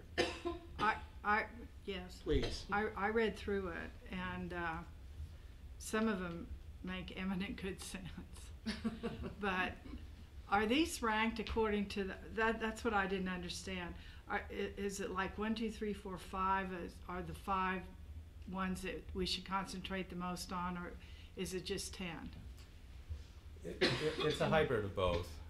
I try to rank them in terms of what we would like to work on first Okay. to the very last. However, if you notice, number 10 is a comptroller review. Saw that, and number 9 I wondered about too. The comptroller review is one that we've already started working on only because we had additional resources at the end of 2017. And we're going to actually complete this review in the next month or so. And so we're already going to swipe one off the list. We kind of cheated and started a little ahead. At the well, you start at the bottom. But what I would envision is as we work with the audit advisory team and executive management, we'll continue to review this list, and we'll ask them for their opinions, as well as the region and group leaders, to see which one of these items are going to be the most important. It takes some time to get audits conducted and for opinions to be released, so we're sensitive to the timing as well as our limited resources being a smaller shop. But we'll continue to coordinate and work with management to address the key ones that they want us to work on. Well, they seem good. I just didn't know if like number 1 was the most crucial or anything like that. Because I live in an audit kind of world, and you know, they rank them. At the time, we had number 1 as the highest because DTS, Department of Technology Services, did a self-assessment, and we recognized there was a vulnerability we felt we needed to address. But since then, we have made a lot of strides to address some of those concerns that came up. Mr. Chairman? Please. Maybe as you consider whether or not you would like us to proceed with these, just in terms of process for next year, we envision doing this every year, and my goal will be next November commission meeting. We would present recommendations with the goal of approval in December, so that the auditors have a full calendar year to work on it. Because even the risk assessment to come up with and identify these opportunity areas takes a lot of effort. So they're going to be they're a little short on time for the 10 that are here, and then they're going to be also looking at making recommendations for next year. So that's what we're going to try to do it a month earlier than this year. Okay. That makes good sense to me. May I ask, how many internal auditors do you have, Shane, that you work with? There's a total of seven of us in the audit shop, but 2 of us are dedicated for the internal parts of the agency. It's a lot of work. Yeah. Any other questions or comments? No, thank you for the detail, though. It was very helpful. I believe we. Oh, is this an approval? Yes, it is. Oh, I Yes, this so is an moved. approval. If you so desire. Okay, it's been moved and seconded that we accept this list of 10 risk assessment areas for the internal audit for this current year. Any further discussions or questions? All in favor? Aye. Opposed? Thank you. You have your marching orders. Thank you. Yeah, I'd say so. Very well done, by the way. This was a yeoman's job to prepare this and getting all the information from the entire organization Yeah, it was to helpful. put this together. So thank you very much to the entire internal audit group. All right. That concludes our program development section, and now we have some stewardship reports. We get to hear from Robert Miles, who got pushed off in December, but now we welcome him back. Well, thank you for your time, Commissioners. Absolutely, good to have you here with us. It's good to be here. Keep us fired up, and we will try to be as efficient as we can this morning. Take your time. Before I begin, I want to tell you all thank you for your support, and also thank all the regions and all the other groups in the central office that helped help everyone accomplish what you're about to see. We don't really do any of this on our own. We depend on everybody else to help us finish, to actually deliver things we want to show you here. Okay, first thing we wanted to hit this morning is talk a little bit about our strategic measure.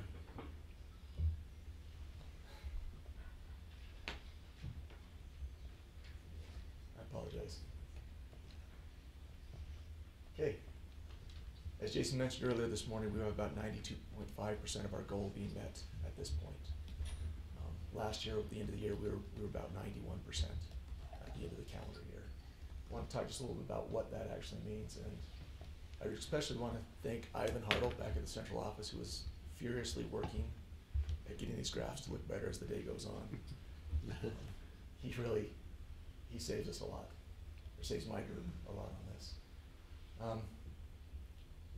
Coming down here, I just want to make sure that we understand, or that I reiterate that our goal is to get to 0 fatalities.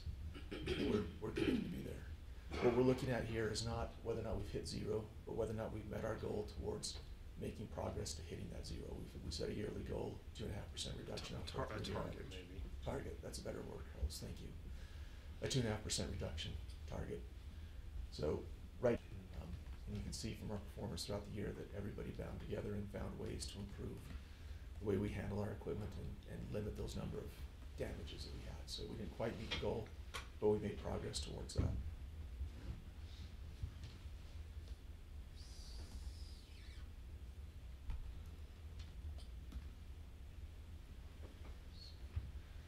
Okay, something else I wanted to point out is we had something we're pretty proud about.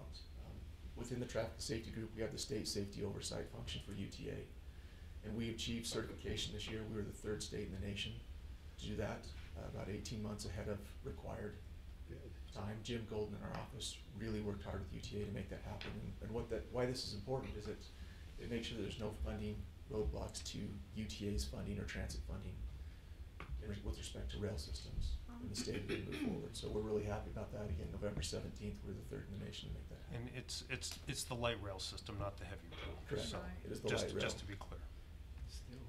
That's Light rail good. system. What were the other 2 states? Oh, I knew I should have researched that more. No, it's okay. It was just I just wondered. No, if I remember correctly, and I'm kind of guessing on this one, but I think it was Michigan and Ohio that beat us on that, but I can get back with you on those. It's okay. Okay, something else that we put in place is we're really focused, or have focused this last year on managing our portfolio. What this means to us is we're doing everything that we can to make sure the regions have funds available and programmed as soon as possible to deliver projects to the public. So we've set some goals, and these couple of simple graphs are our first cut at our performance measures at this, but we've set internal goals for ourselves to not have more than 10% of our programs unprogrammed at any one time. So as money rolls over, projects close out, and it comes back into the program, we want to get those back out on the road as soon as possible in the form of projects. Huh. I really appreciate my group's desire to be in that area. That's pretty good. US RAP, we've talked about this in the past, and just by way of a refresher on this, US RAP is taking a look at our traffic and our roadway assets and projecting the number of crashes we would expect to have on those types of roadways based on crash modification factors. The reason I'm bringing this up is we've got our entire state system on there, but we've reached out, we're getting the local systems on there right now. Cache County is completed, Wasatch and Summit counties will be complete next month, and Utah County will be completed in 6 months. Our group has a goal to get every county's road systems in this system in the next 2 years, so that Box Elder County can work with their region and our staff to identify where they can make improvements on their local systems. We had Excuse me.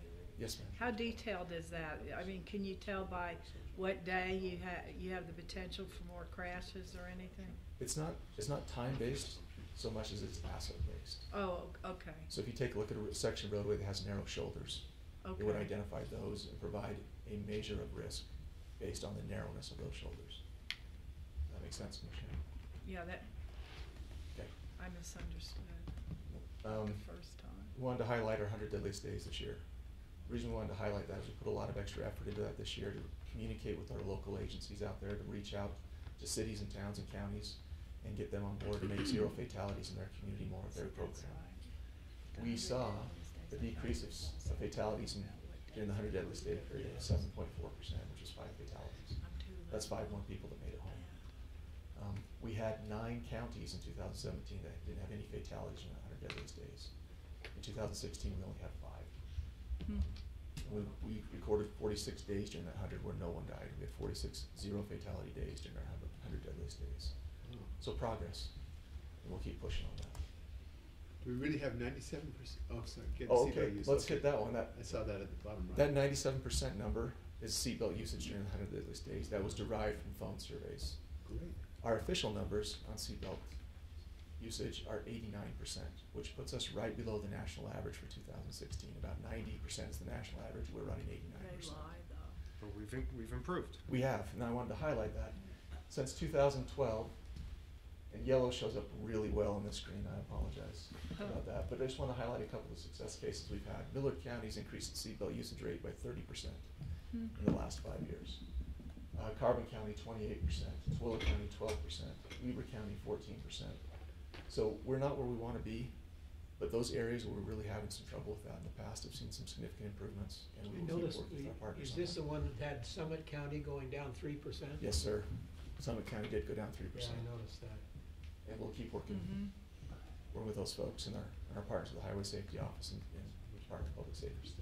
I keep telling my cousins in Millard County to put on their seatbelts, but they're all 18-year-olds with F-150 pickups, and that is not. Those are the folks we really need to pay attention to. I'm preaching to my cousins. And you look, Mr. Chairman, if you look at the types of fatalities we have in rural Utah, run off the road is a big problem for us, Yes. where seatbelt use could really make a big difference. Makes a big difference because they run off the road and could get roll. thrown out. Yep. Well, they think they're riding bull rather than the truck. Yeah. They don't need a seatbelt. Okay. Some of the things we have upcoming for this year that we will deliver this upcoming year. We want to get law enforcement citation data into our data systems so that law enforcement and our engineering efforts can take a look at what's happening from an enforcement point of view and what's happening with all the crashes out there. So to me, as an old roadway designer, what this would allow me to do, if I can look at their citations data, when I design an intersection or go through a roadway section, I can understand how many people are making illegal maneuvers out there and try and better meet their needs and provide a safer system. On the law enforcement side, this will help them plan their workflow and be more efficient in their manpower usage. We will launch machine learning OSRs, which is a fancy way of saying that we want safety analysis on Explain what projects. OSRs are. Okay, an operational safety report is a report that we currently do on projects. We hire a consultant to help us analyze the safety data, do field visits, provide a report to a design team. That process currently takes about 4 weeks. What we intend to do this year is make that a 5-minute process. We want the machine, we want the computers to analyze the data patterns for the safety information that we have and provide input to the designers on what they can do on a project to most affect safety, to make the biggest impact on safety. Yes, ma'am? You said 5 minutes? Yes, ma'am. Yep. We want this to be a push button report. I want to get the safety data. We want to get the safety data as close to our design teams as possible. We want them to be able to own safety in a way that they've never been able to own it before. It's a pretty good lift. We've got smart folks working on it, a lot smarter than me, so we've got a good chance of success here. Is there a central database for the citation data? Is there already something that exists that you can just work with, or are you gonna have to go? There is a central database on the citation data. Department of Public Safety manages that database. Okay. We've been working with those folks for a little over a year, trying to get us off the ground to make sure that their data meshes with our data. What we really want is fewer individual pockets of data when it comes to safety. We want to be more centralized in our understanding, our interpretation of what's happening on the roadways. And it's not a full data dump or full access. It's so that our folks are looking at the anonymized citation data. So that's that's part of the resistance, is making sure that. I wouldn't say it's resistance, Robert, is it? No. Okay. No. Thanks. No, what we're doing is this is just something no one's done before. So we'll work with our consultants and our groups, and we keep throwing good ideas at our folks, and sometimes we have to organize those ideas a little more effectively. We kind of compete for our own resources sometimes. What's the fine for not having a seatbelt on? few other things, No, we're I on, don't, wanna improve our actually. safety That's a asset good management. question, We're working our barrier systems and attenuators and trying to provide better tools to help, to handle those resources, yes, sir. What's the fine for not wearing a seatbelt if you're cited? Commissioner, I don't remember that fine We'll- right we'll- now. we'll- If it's pull that $5, up. nobody's gonna pay any attention. No, No, but it's a no. primary seatbelt law. No, So- it's more Well- significant than Well, that. the- It's when not it- a when we- range, is it? When we went to primary law, it didn't change the fine amount, it just, the difference with we had a secondary. The Right. difference was the primary allowed law enforcement to actually pull you over for that reason. Uh-huh. The secondary, there had to be another reason to pull somebody over, and if you were not wearing a seatbelt, you could be cited for that as well. 45. $45. Oh, okay, significant Yeah. to get your attention. And law enforcement was very clear on this. The intent was not to issue fines, the intent was to have a discussion about safety. Right. Okay. Meeting in Ogden. The last thing we want is, we're gonna make more progress towards zero by getting, we have a sub goal of getting to zero. We're gonna get 200, under 200 fatalities by Good. 2021. Way to go, cops. So we will be pushing forward to make progress on that in the upcoming year. Amazing. Okay, here's some of the programs we're gonna use to make progress. We have our HSIP program. This is our 3-year plan for it. We run about $23 million a year in that program. And this is, we're working with the regions to develop individual projects. This is what the balances look like at this point. Our SSIP, or State Safety Improvement Plan, is about a $2 million a year program, and this is how we intend to disperse those funds. Okay, and signal and lighting design. In the past, you guys have given us about $9 million a year for a signal program. That resulted this past year in 14 new signals, 6 rebuilds, 16 emergency repairs, 12 pedestrian upgrades.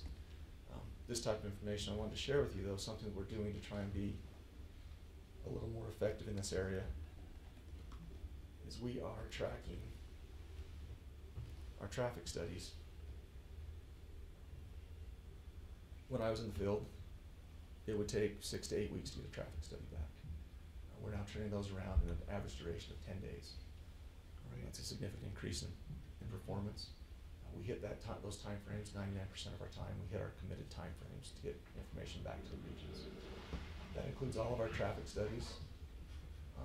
These are the types that we do, everything from signalization to pedestrian school zones and reduced speed school crossings. We know how many days it takes per type of study, so we know where to focus our efforts when we're not meeting our requirements. We also know kind of an average cost. Right now, it's cost us about $2,300 per study to perform a traffic study. So I just want to share this information with you, that you know that we take 90 cents. our responsibility seriously on managing the resources that you give us.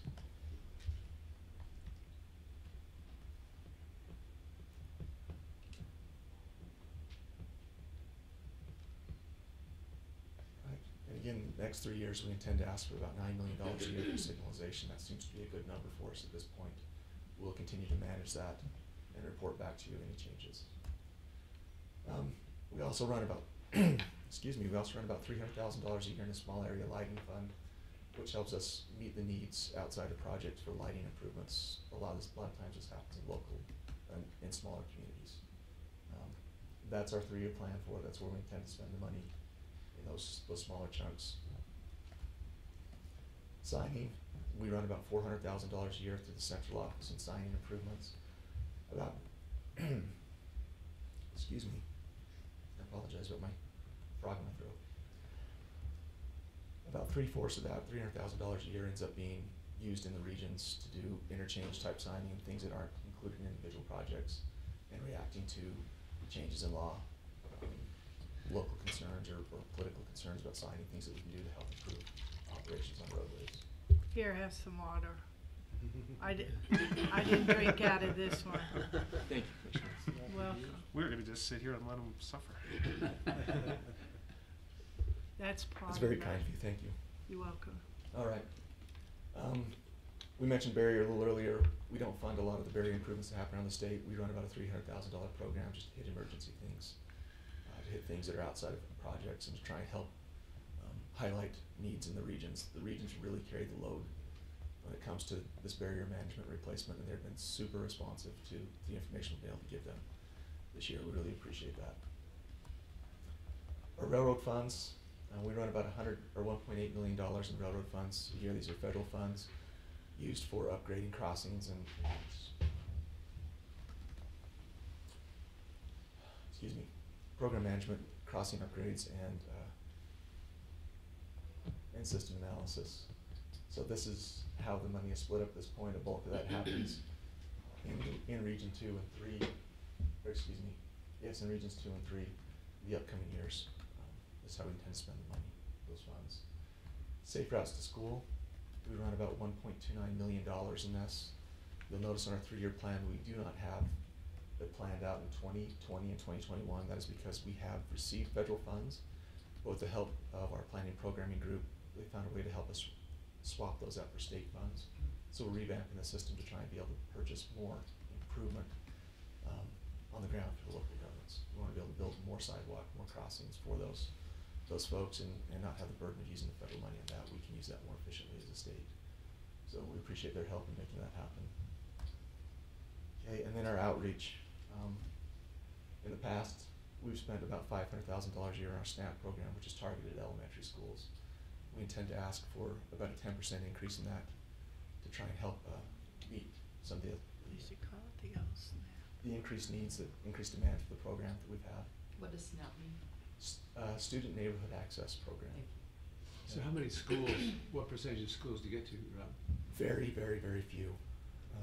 When it comes down to it, we have actually about a 3-year waiting list on this program. Really? Yes, sir. Boy, I mean, if you tell an 8-year-old to wear a seatbelt and he tells his mother, or she tells him, it is such a, well, explain what you do with SNAP. Yeah, the SNAP program is all about teaching children how to walk and bike safely to schools. You know, but it's all part of the whole. It absolutely is. Mindset, you know, It's we're gonna be part- safe, part we're of gonna be, that. yeah. They have a very good little program they put together. It's musical. I won't attempt to do it any justice here. As long as there's no open containers. But it really goes well with the young. You could call it the young old kids. SNAP program. Never mind. Well, Never mind. Utah, this program, under this program, they developed a app that really, what do we call it? The walking school bus.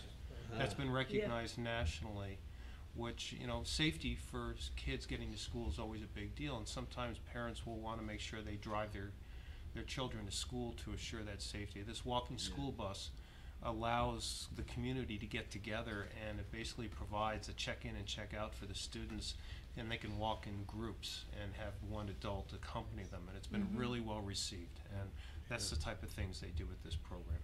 We used to have a little video of that, didn't we? Or We mine do. was in my We do. mind, yeah. We still use that video, and the increases Okay. come from hiring those performers to go out in the schools and do those live performances and to update the apps and things that we've been building in the past. Our Zero Fatalities program, which is targeted at folks above elementary school, let's put it that way. We run about $2.3 million in that program, and we intend to hold that budget as we move forward. So, Robert? Yes, sir. On the SNAP program, so you have a lack of funding in order to, well, because you have 3 years waiting period? Is that due to what? We could spend more there, Commissioner. We have chosen to stay where we're at right now in trying to support that. One of the changes that we're making, and I'll explain this in just a second, is we have our behavioral programs, our Zero Fatalities, our SNAP, our Truck Smart programs. We're actually going to consolidate those this year. When I say consolidate, they will exist as 3 individual programs, but we're putting them under one manager, Kristen Hoschauer, out of our group, to try and find more efficiencies and make that money go further. We recognize that this is not a traditional thing to spend money on for a Department of Transportation, but we feel like it is very, very effective and very well received. So we want to make sure that we're doing everything we can to utilize those funds and to be as efficient as we can. So sorry, Commissioner, if I could, you know, we talk about the 4 E's in the safety area. And engineering, Robert talked about earlier about the different safety programs that he administers. So every project we work on, we improve safety. I like to say every project we do is a safety project. That's the engineering side, that's easy. There's the education piece, with 94% of every crash in this country being a human error, you know, bad choices that are made. That's why this education program is so important, is we need to move this lever. This is a longer term lever. we're making investments here that, you know, we may not see the payoff, the bigger payoff in 10, 15, 20 years. But this is a big payoff area. The other two E's we really don't own, emergency response and enforcement, but we partner with them to help them be successful in their jobs. So that's why we believe strongly in the education side of things. And one of the items we can highlight as a success for that this year is the Department of Education, or excuse me, the State Board of Education has reworked their core standards, and they've included a parent night presentation in their high school driver's curriculum requirements. So they've got a goal of having a presentation in 90% of all high schools in the state of Utah. That has resulted in 31 new high schools signing up for that program this year, and we are rapidly, we're trying to meet that need as rapidly as possible. In 2016, we presented 272 presentations. 2017, 277. Excuse me, I read the wrong line there. 124 in 2016, 186 in 2017. That upper description presentations is to businesses and other groups. We did 9 new high schools in 2016 and then 31 new high schools in 2017. So we're seeing more growth in this program. We'll continue to support it. I want to thank you so much for your time. If you have any questions I can answer for you, I'd be happy to. Any other questions? You're on the side of the angels, Rob. Keep doing it. We appreciate your support. We're working hard on it. Is it a capacity issue as far as being able to expand it further and not needing more money, or is it just? On zero fatalities? No, on the education programs, the SNAP and others. The SNAP, a lot of that is probably the presentation that we're doing right now. If we really want to try and get that out everywhere statewide, we should rethink how that is packaged. I think that's, yeah, Commissioner.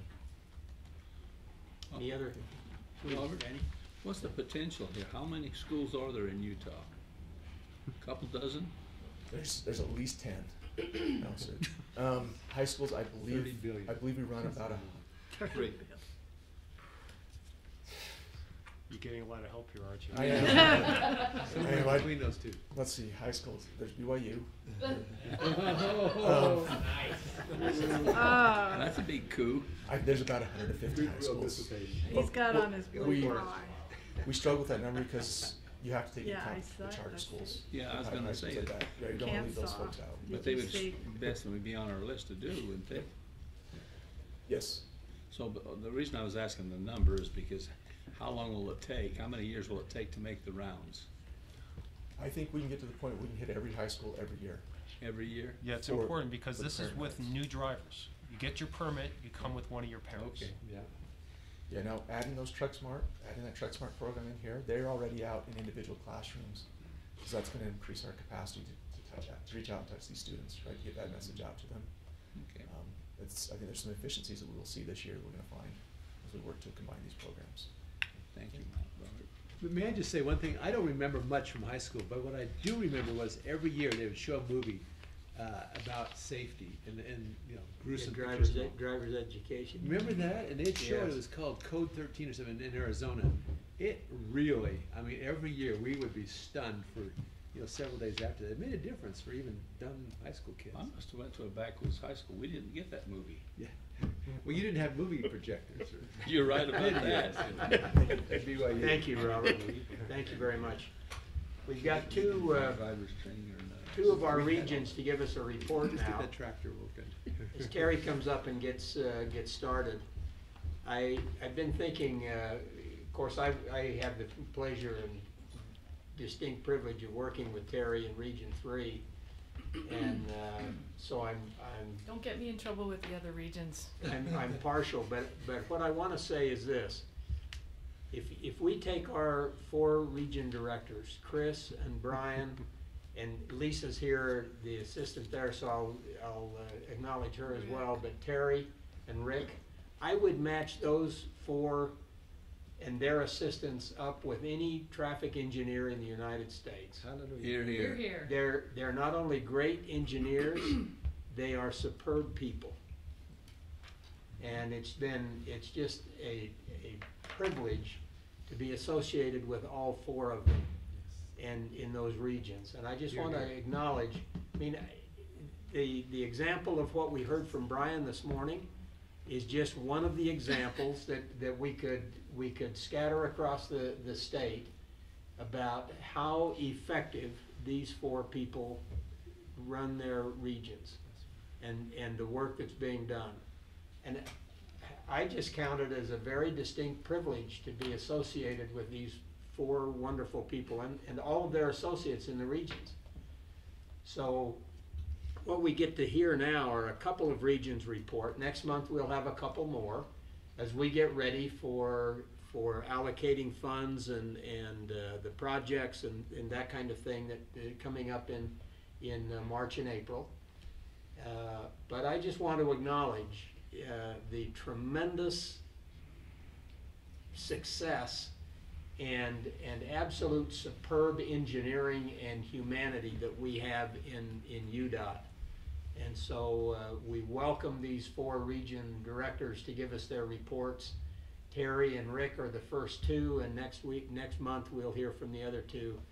But I just felt like I wanted to say that because Brian gave us a superb example this morning of the kind of work that's being done in each of these regions. And I don't think we acknowledge them nearly enough. But I think they do a fantastic job, and I hope I'm not stepping on toes here, Carlos, but I think they are some of the finest people I've ever met in my life, and I would stack their engineering skills up with anybody on the planet. Amen. So, Yeah, and they even Terry, stand for the national Terry, anthem. no, Terry, no pressure, Terry. With that slight introduction, Terry, you're on. Yeah, But we agree. I tell you, we get around. We see the rest of this country. We are so blessed here. It is Excellent incredible. leadership, excellent employees. It's an honor. Unfortunately, it doesn't mean a raise. So. So I just want to know if this, Rick, you have not started the timer yet, have you? This does not count against my 15 minutes. Because we have a little challenge here. You see, they're competitive. No, I do want to say thank you on behalf of all the region directors. Since I'm at the microphone, you guys' support of us and listening to us talk about our projects, your support is huge for us. So, can't believe I just said that word. Anyway. You didn't say it the right way. But I know. Okay. See, you made me nervous up here now, and I'm going to say all the wrong things. I'm going to turn the timer on. Okay, you turn the timer on. I'll start going. I also want to say thank you to Chris and Brian who let Rick and I go today because we both have family commitments next month. So we very much appreciate that they let us go 3, 4, 1, 2. So anyway, with that, I will get started. And I'm going to talk to you a little bit about our paving program and transportation solutions. What I want to do mostly is talk to you about how we choose our projects. I have our list here. I'm not going to go into great detail. I'll maybe highlight 1 or 2 projects out of that. Then I'll talk a little bit about a couple of projects we finished. And then here the spoiler alert is I'm going to talk at the very end. I'll finish it with challenges. And I will talk about growth in Utah County. So just, you guys have to know that's coming, right? Anytime I present. So with that, start out with the pavement program. And this graph, we'll just go through this quickly. This just shows us how we're doing. And when we look at it statewide at Central in our pavements group, they're looking at what we're getting for our investment. And are we keeping those bands within the dashed lines where we need to? And then once they figure out what that funding should be statewide, then we break it down into the region. And this happens to be the graph for our region, and you can see for our high volume roadways, based on looking at our condition and then the level of investment we're going to put into it, we're in the right spot in Region 3. So our investment we're putting in right now, that's the appropriate amount. So it gets a little more interesting when you start to look at our low volume graph, and you can see that in 2014 we started to dip down pretty low. And the condition of our roadways for low volume, that's less than 1,000 vehicles per day, we were starting to go a really bad direction there. At that year, we started to put some money into Indian Canyon. That started to creep us back up again. And you can see that 2017, 2018, we're still not quite there. So what that means is they've given us a little bit more money in 18, 19, the years going ahead. They've upped our numbers for low volume. taken some away from another region to help get our condition back where it needs to be. So that's the importance of these graphs. They help us figure out how much should go to the overall program and then how we should divide that up between the regions. And then here's just this is one of the charts you're going to see from Bill when we get towards STIP workshop. This is where all the money comes in at the top, and by the time you get to the bottom, you can see how it divides back out to the regions. So just so you can see, for our high volume, we have 35.2 million that we will program for 19, and our low volume, we have 5.6 million. And the low volume program, we owe that to the gas tax increase that was 2 years ago. I'm looking for an assist. They're always ready to assist until I ask for one. He was complimenting you. So what was the question? The low volume program has been in place. It was passed by the legislature in 2015. The money became available January of 16. So that's been a huge help for us in the low volume program, because we were starting to dip down there. We were only able to get that with our Code 1 maintenance money, and now that we have that low volume program, that's a big help to us. So kind of a shout out to that program for us. So then we take that money and we take a recommendation that our group from Central gives us on which routes we should be looking at through the DTIMS program. We do some additional work, look at those routes, do some coring, and we decide what our level investment should be for each facility. We come up with our plan. I didn't put our entire table of projects in here yet. We're still finessing that. As we get towards STIP workshop, we'll have that final table for you. And then after we get our list of projects together, this chart helps us see how we're doing. And are we investing enough? This tells us how much surface area we're accomplishing each year. And our goal is to stay above the dashed line, which is 320 surface areas we're supposed to accomplish per year. You can see that we start to jump above that in some of our years. If you look at the dark blue in 2019, we have a big project we're going to be doing on US 40. We're going to be reconstructing 40 down to the base near Strawberry. That's a big project for us. So the pavement was in bad shape, but that's going to bump our surface areas up quite a bit. Terry, explain surface areas. You would ask me to explain that. 12 foot wide by 1 mile. 12 foot wide by 1 mile is the surface area, but it's just a measure for us. It's a tool for us to see, are we spreading our pavement dollars far enough, and are we getting enough of our system improved every year? So that's just something that helps guide us in our selection of projects. So then I'm going to go on to transportation solutions. This is been a very important program for us. And as I was describing it to Shane and to Commissioner Millington yesterday, it allows us to think smart at a region and think about where we have the most needs. And so when we think about this program, and maybe to show for Commissioner Law, we've got de-obligation up there at 9.7 million. That's kind of our collected money from our program from the last couple of years as a project. Say in 16, the books close out, 17, they close out, that money comes back in. And that's what the 9.7 million is for us. We view that as money that should go towards assets. And then the money that's the 7.5 million, we view that as money for capacity. We're not real strict about those boundaries, but we just want to think about, have we taken care of enough of our assets? And if you look at what I have in green here, those are what we consider our asset management projects, and those are in the amount of 8.4 million. So you can see we're getting pretty close to that 9.7 number. And the types of things we have here are more of our maintenance type projects. And the group that helped choose these projects is heavily leans towards maintenance. So we're taking care of barrier there, we're taking care of drainage. We just have a variety of projects that come in there. One that I do want to note, because it shows how we're trying to think smart about investing our money, is the SR92 American Fork Canyon shoulder widening. We've got 1.5 million that we're requesting in 2019. What we'd like to do is match that up with a water line. American Fork City is putting a water line up American Fork Canyon. And Lynn Yoakum, who does our fiber network, found out about that and said that's a great time to put fiber in. So she's joining into their project, putting fiber in. We're following it up with a paving project. And we said, you know, if we're ever going to do any work to fix some of the shoulders in American Fork Canyon, this is a really good time to do it. we're never gonna do a huge project there, but to spend $1.5 million and get a foot or two of shoulder on each side of the canyon before we do a water line, a fiber line, and do a paving project, we think that's a great combination. And I think it's just an example of how it helps us work smart, and having access to this type of funding source allows us to think a little better about how we do our work. So, and then the group we have here in the orange color, those are what we consider our small capacity projects. So we have a different group of people who starts to look at what our needs are for small capacity. And we've got some with asterisks next to them. Those are projects where we're providing a match to locals' requests for funds through Mountain Land Association of Governments. So we're providing a match to projects that locals suggested on our roadways. So we think those, absolutely, we need to put money towards those. This program also gives us an ability to do that, where there isn't enough in contingency for us to cover some of those items.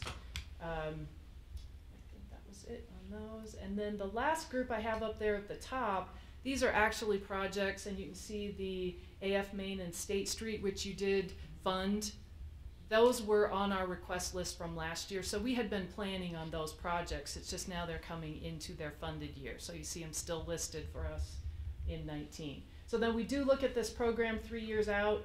You can see that we're a little overly ambitious. If you look at the total for 2020, you can see we're over-programmed by $6.5 million.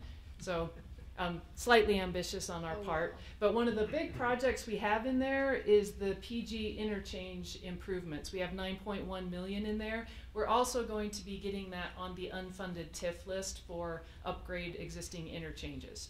So we've got some needs there, and I think what we presented in, was it November?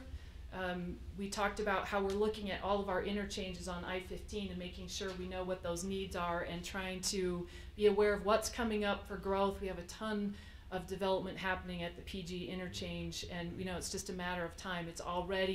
We're already having congestion issues there, and it's only going to get worse. So we want to be aware and a little bit ahead of that game. So that's why you see us overfunded. So I'll keep moving on. And not allow you a chance for any questions. Contingency, this is our list. That got up to 1.5 million last year, and we have been diligently spending that money.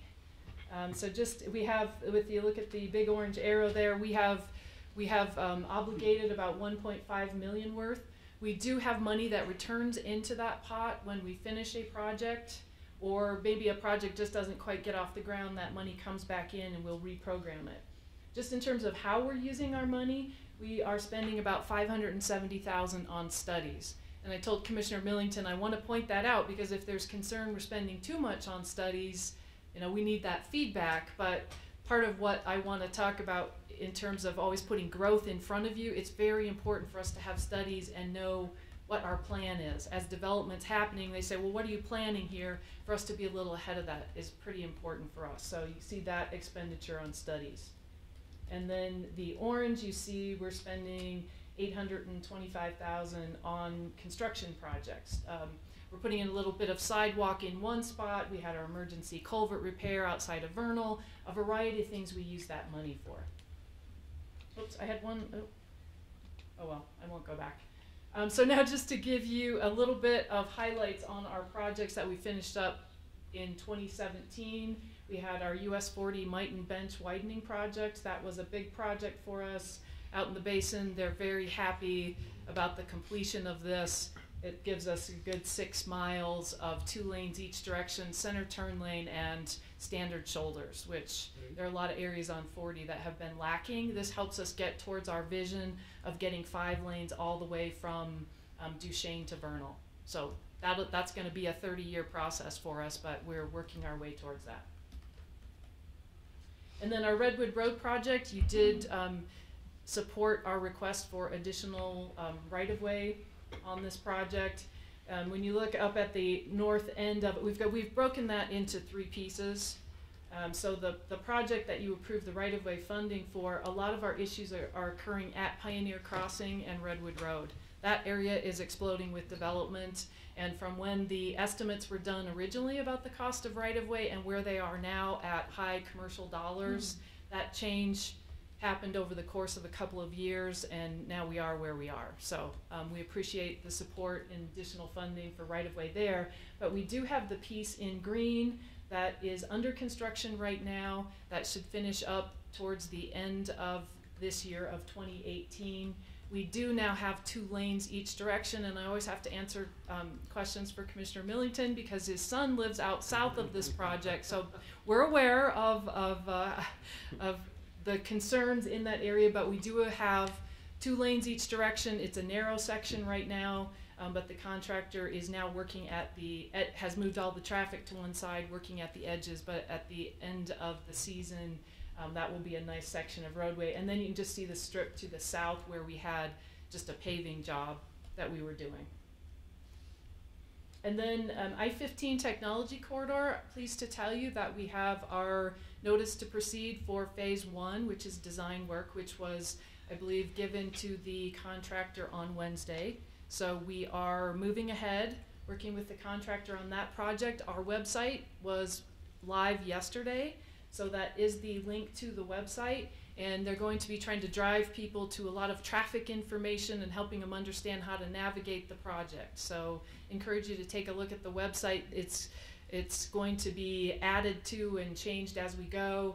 And I believe our public involvement team is working closely with Brian's, trying to make sure that as his projects get up and going on I-15, that there's a lot of joint communication about those projects, because clearly there will be a lot of people, especially Shane and I, driving through both of those projects, and Brian too. So there will be 3 of us with eyes on those projects, making sure that they coordinate well. And just to give you a little bit of an update, the UVU pedestrian bridge, just want to get you familiar with this term, and it will make you really popular at dinner parties when you start talking about an inverted fink. That is the style of the bridge, and everybody's, I don't know, I'm not a structures person, that's what it's called, is an inverted fink. Fink. Fink. That's what it says. F-I-N-K, fink. Looks like a caterpillar. So anyway, it's a pretty, I showed this picture to Shane yesterday. He's like, whoa, that's a big bridge. It is a very long structure. I think it's a very important structure. In the distance, you see University Parkway, which we're struggling with right now.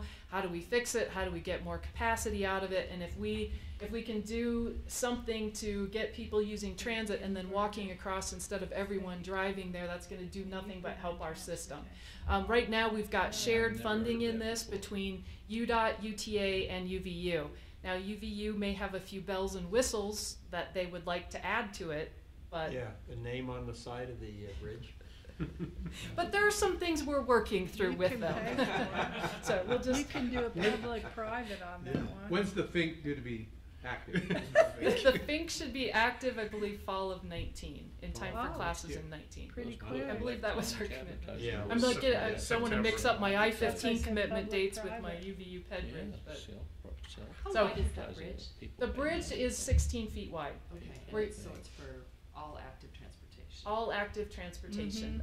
We are trying to, we believe that we'll have a pretty high volume of use when a train unloads, and we want to make sure that people can go the other direction as well. So we are trying to keep that. It's a little wider than you might see some of our other trail crossing structures, but we think that the use of this is going to do nothing but increase over time. Eventually you're gonna do the double deck so you can have a monorail go underneath? We'll see what UVU wants to do to add to that. Double deck. So It'll just be a the, double distance area. and I apologize for this one being a bit after the fact, after you voted on it, but I want you to feel comfortable with what you voted on. So By the way. by the way, so the picture on the upper left, that shows the existing trail system. The dashed lines shows where there is not a trail in yet. That dashed part of the red goes up and over to Point of the Mountain. We think this is a really vital connection. We're pushing, trying to help get that piece of that trail is funded to the north. If we get that trail in and then get this crossing in, and you can see in the big picture where the bridge would be located, and then to the right you have a blow up of that location. You can see the out of direction travel that people have to do to cross 92 right now, and then you can see what section of roadway they're having to try to cross. They have to walk way down to the signal and then come back up and around. And this, and I forgot now to review my numbers before I walked up here. It's got really high usage on it, and one of the things we've done through our planning group is purchase Strava data. For anybody who's familiar with Strava, you can use it to track your runs, your rides, and we can tell how many Strava users we have going through here, and then we can extrapolate that to what we think the full users are. This is a really important crossing for us, so we think it's the right place to invest money. There is currently, it's a $5.2 million project estimate. We would provide $1.2 million. MAG is going to request funding in the amount of $800,000, and that will get matched with $3.2 million of federal funds to make this bridge happen. So again, trying to leverage our money together with others to help spread things a little further. And you're gonna have that done by August of this year, right? No. So this project is gonna be managed by UTA, and we'll keep working with them to try to move things ahead as quickly as we can. But prior to us stepping up with this money, this bridge was gonna be out 4 years until they thought they could come up with the funds. Now we're hoping that we can move that up so it's only 2 years out, but that's yet to be figured. I think when Terry and I looked at the the Strava data, that we had about 150 people a day currently having to go clear down to 90, that on the left-hand side, 92, and walk back around, and all of the traffic that's there anyway, it just creates a huge problem. But the data indicate that there would be at least 150 currently, and probably a lot more once this is in, and that trail goes up to the up across the point of the mountain. So it really, right now, it creates a real congestion area there on 92. So hopefully you still feel comfortable with the vote you made on that project. We think it's a good investment, and that's why we recommended it. Setting some precedent there, though. Yeah. So now you know I'm getting towards the end. I don't know where I am on time. Challenges. Just 1 minute. Okay, do this really fast. Sorry, This is perfect. 20, So I just want to keep reminding everybody about the challenges we have in Utah County, and we want to keep everybody thinking about this. You look at the orange is Salt Lake County, the green is Utah County, and you look at that exponential growth we're going to have. And what that leads us to, not to leave you with doom and gloom, it leaves you with that these are the strategies we have for trying to manage this. What it means in terms of when I come in front of the commission, we will bring a lot of corridor preservation. That's something that's going to be really important for us. We're not hit with all of this stuff right now, but if we're planning ahead, we're going to keep doing studies. We're going to keep asking for corridor preservation. And then a couple of the other slides I showed to you with combinations of active transportation and transit, we're going to need all the modes. We're going to do everything we can with our roadway system, but we also need to help support all the modes so that we've got all the solutions in Utah County. Because if you look at the, that's going to help me. That's going to help me finish because time's up, and I just. But anyway, our grid network in Utah County is not nearly as robust as it is in Salt Lake County, and that's something that, along with MAG, we want to help emphasize to the locals. We've got to connect all of our systems together and have options and grid networks and use all of our solutions available. So with that. Questions for Terry? Thank you. Good job. Good job. Excellent job. Lots more east-west required now than I think most people appreciate as citizens of Utah County. Not just north-south. Yep. Thanks, Terry. Well done. Thank you very much. Rick? Okay, Rick's doing it for 10.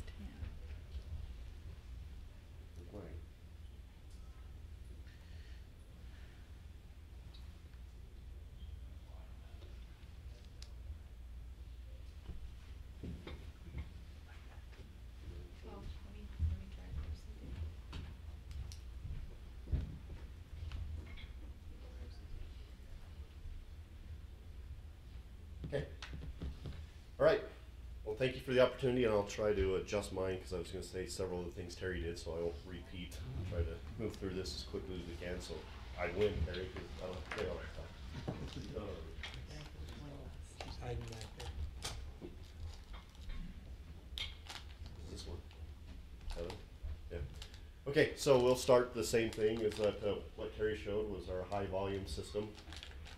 You see our Region 4 condition report on our high volume system. We have 1,700, a little over 1,700 miles of high volume system. You know, obviously we're half the state, so we have a lot of miles to take care of. This data, by the way, is data that's really new. It was the recent Manly data collection system that you guys are aware of, where we go out and take, you know, all the system indicators, the ride, the rutting, the cracking, the pictures, all that type of stuff was done over the fall, and Nathan Lee and his group has been crunching the data for the last month to try to get us these updated charts to present to you guys today. And so I very much appreciate Austin and Gary and Jared Bastrop, our pavement management and asset management engineer in the region, have been working really hard to get these updated charts for all 4 regions to show what's happened in this last season with our new data collection. So for us in our high volume system, you know, we're doing well with the high volume system. We looked at our future. Terry had her little future on there. We see some data question issues, so we didn't show the future on this graph, but you'll see it as we move forward into the April workshop and March and April workshop information. But as of 2017, that's our condition for high volume. Our surface area goal is 691 for high volume, and you can see where we're at with the high volume. And 2018 is a big year. This year we have a lot of construction going on in Region 4. You know, it's kind of interesting because in 2009, that's when the Obama administration did the stimulus package. So that kind of, if you look at, you know, treating a bunch of, we doubled our program that year, and those are all around that 9 to 10 year time frame to retreat them. So we're trying to soften out that blow a little bit over that stimulus package that occurred, and try to not have these peaks in our system a little bit. These, you know, we do have quite a bit of pavement preservation we feel like needs to be done on those roads. Our low volume system, we have 1,300 miles of low volume system. We're by far the biggest in the state for the low volume network.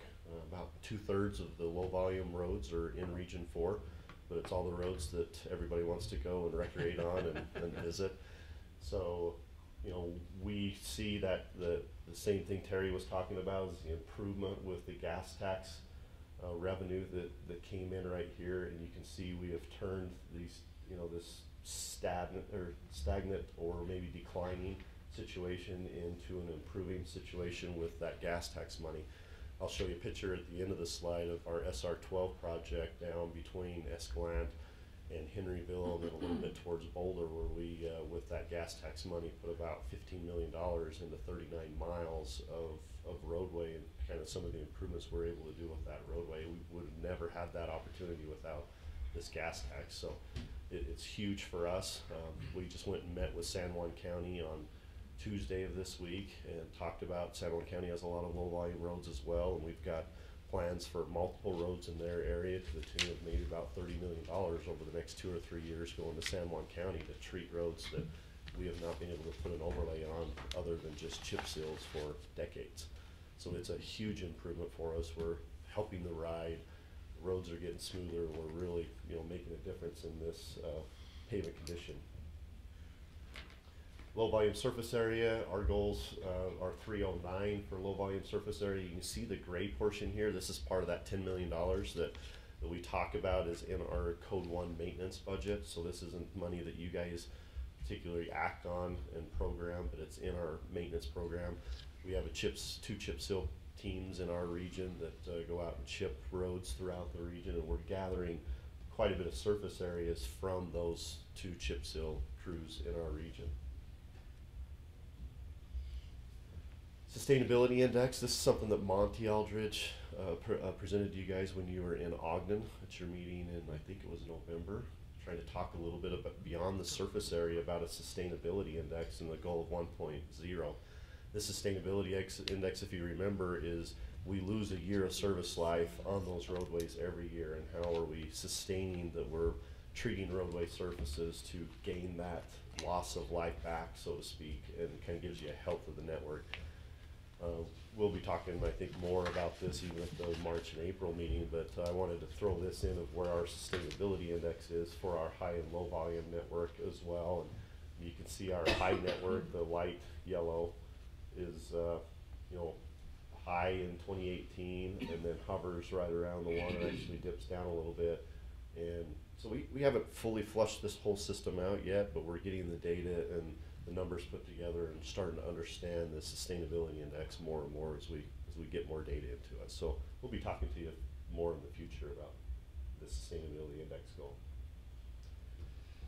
Okay, so again, Jared Dastrup and our asset management team are out there on half of the entire southern part of the state multiple times throughout the year, working with our station supervisors to understand the condition of all these roadways, where the challenges areas are, really implementing the good roads cost less scenario, philosophy, and treating these roads at the right time with the right treatment to really optimize the amount of money that we get from the taxpayers.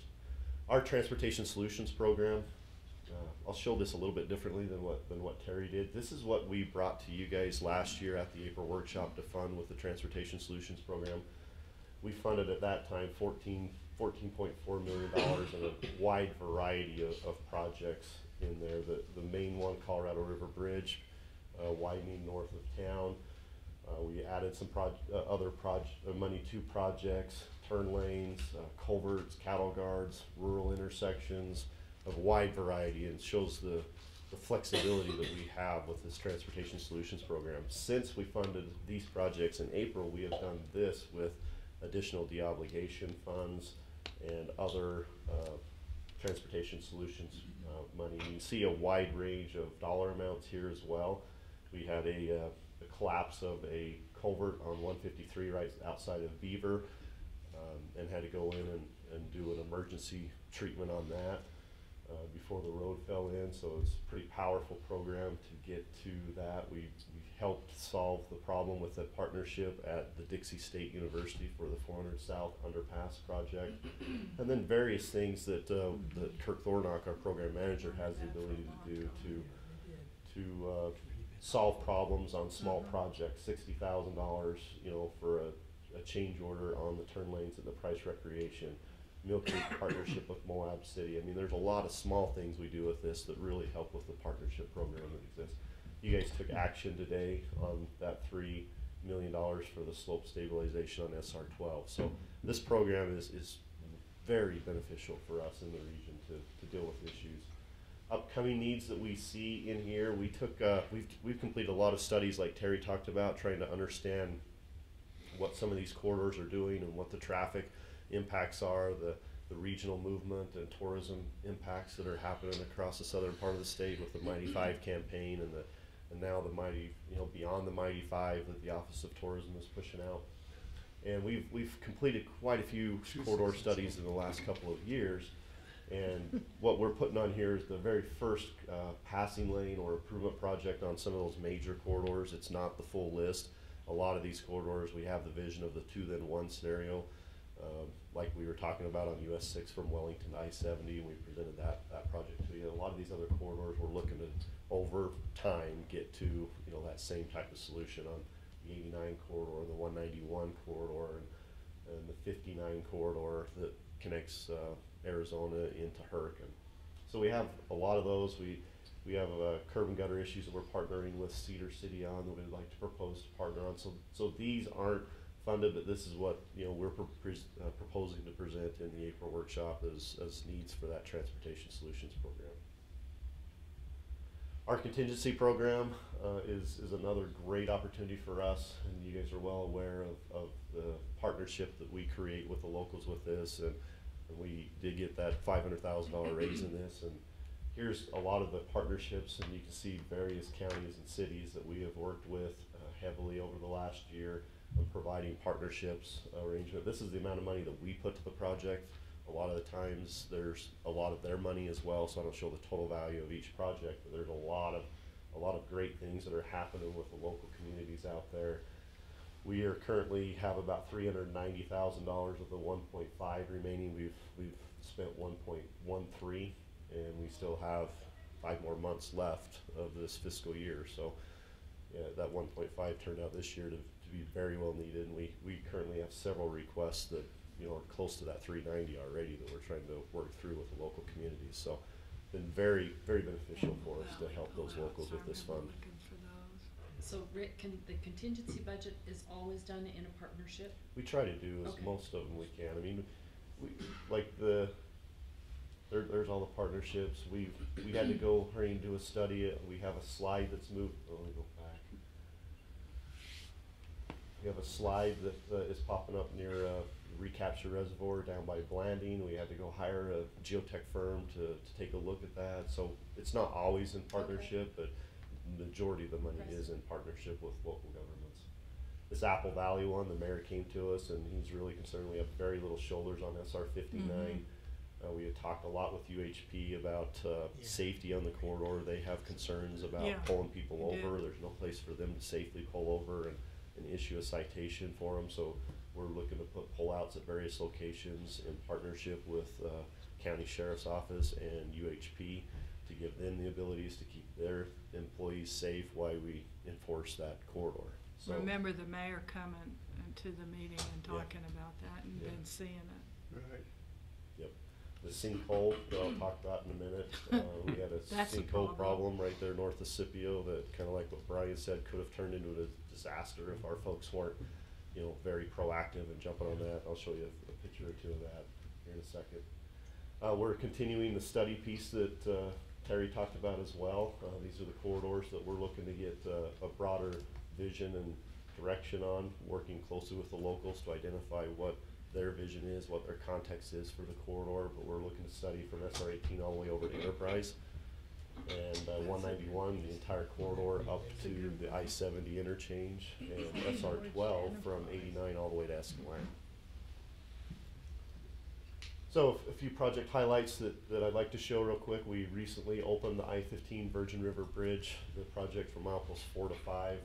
Great project, built in about 10 months. Replaced both north and southbound bridges, and Danny, you've probably seen that, Commissioner, and Zanati have seen it. Turned out excellent, and It's great great. project for us in southern Utah. This is one of the choke points that we had just south of the Dixie Center heading towards Arizona. Bluff Street is currently under construction right now, so when we go on our tour here in a month and 2 months from now in Springdale, we'll put you right in the heat of the battle on in the tour buses on two projects, one in Springdale and one on Bluff Street, that you'll be able to see the construction that's going on. Springdale on the bottom right, that's what it is envisioned to look like in the future, with Zion in the background, bike lanes, bus pads, a wider sidewalk. We are at about 40% complete right now. The project's intended to be complete around end of April. So when you guys are in there in the middle of March, you'll see, it'll be probably about 70, 75, maybe 80% complete on the job. You'll see kind of what it's going to look like. Kind of painful right now, like Meyer and Lee had talked a little bit about earlier, but our PI, our public involvement campaign early on this, I think has really helped. But everybody knows that it's going to be kind of a difficult construction as we get through. Fillmore Main Street, we showed this project to you when you were in Fillmore. It looked like that when you guys were there. It is complete and nice new pavement job. Yeah, because it had been raining all night. Out there, and it rained like crazy that day. Couple of the other project highlights. Here's the SR 12 project that we had talked about. Without that gas tax funding, we would not have been out here doing this project. This is out on the hole in the rocks between Escalante and Boulder. It's a beautiful roadway section out across there. One thing that was interesting in this one is we partnered, with Lynn Yoakum's vision and that ITS vision that we have. We had a partnership with Emory Telecom, and you can see that's what the roadway condition looked like before. And that's what it is now. And you notice that very little shoulder work on that road, and we tried to gain a foot and a half of shoulder wherever possible on that section. This is on the National Bike Route as well. We're getting a lot of people wanting to ride that route. It's one of the most scenic bike routes probably in Utah. And we tried to get as much shoulder width as we could, and then we painted the lane lines to 11 feet to try to find a better and so we ended up with about 2.5 foot shoulders in multiple places where we had less than a foot in spots. So it's going to be a huge improvement. All 3 county commissioners down there are just ecstatic of the project and love this thing. But we also worked with Emory, or no, it's not Emory Telecom. It's one out of Escalante. But anyways, they came through, they heard about our project, and they had needs for fiber, and we worked with them. They brought in a piece of equipment that basically cut a 1-inch wide slot, 16 inches deep, and we allowed them to bury a fiber line right in the middle of the lane, so outside the wheel pass, but right in the middle of the lane before we had our overlay project go. So, and they filled it all back in with epoxy and everything else, and then we came back. So through a very difficult environmental sensitive area, we were able to bring to Escalante and Boulder some higher level, you know, connectivity with broadband and everything else through a partnership of a local and our project, and working together and issued permits and tried to find a way to have both needs coexist inside the roadway, and it turned out to be a very successful project. And now it opens up a lot of opportunities for the monument and UDOT to give more traveler information about Calf Creek recreation area and the whole Escalante Grand Staircase and visitor experience, VMS boards, whatever we want. We have that ability now that we have that fiber in place. And then we also have completed a really good level 2 project again, going out of Moab up the 128 corridor to Castle Valley, about 19 miles of new pavement going up the Colorado River. So you got the cliff face on the one side and the Colorado River on the other, and a brand new 19 miles of pavement going out of Moab towards Castle Valley. So we'll show you that in November when you're in Moab. And last but not least, we've had multiple challenges in southern Utah this year, between the Bryan Head fire. Well, it all kind of started with that one, the SR-12 landslide, and when we just barely got completed with that one happened, the Bryan Head fire, and we had a lot of support, assistance with the fire itself, as far as moving and informing the public what was going on. And then the result of the fire became the I-15 flooding, and down near Parowan. We're still working with that. You guys have programmed $1 million out of our transportation solutions spot to help deal with that. We, not in this situation this year, but we had multiple avalanches from all the snow last year up Huntington Canyon, which we normally don't get avalanches as much. But we had multiple avalanches and quite a few closures in there. And then our I-15 sinkhole that we had to jump on relatively quickly to ensure that we didn't have a big deep hole on I-15 just north of Scipio. So is that rough patch of? It's the rough patch right now, yeah. And we basically it just started settling, and kept going. We went down and had some folks test it, and about 12 feet down we had pretty solid material, but from 12 to 37 there wasn't anything there. It was like mush. They had no strength from 12 to 37 feet down, so we pumped a lot of what we call urethane foam down there.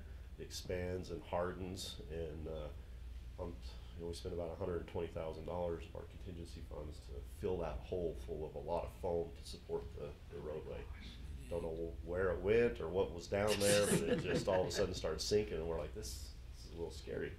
Whoa. But our guys, just like Brian's guys did, they were working around the clock as quickly as possible, and not a lot of people even really knew about it. I mean, we had some signs up because it was a rough section there for a little while, but our guys are so proactive out there and deal with these situations in such a professional, dedicated manner.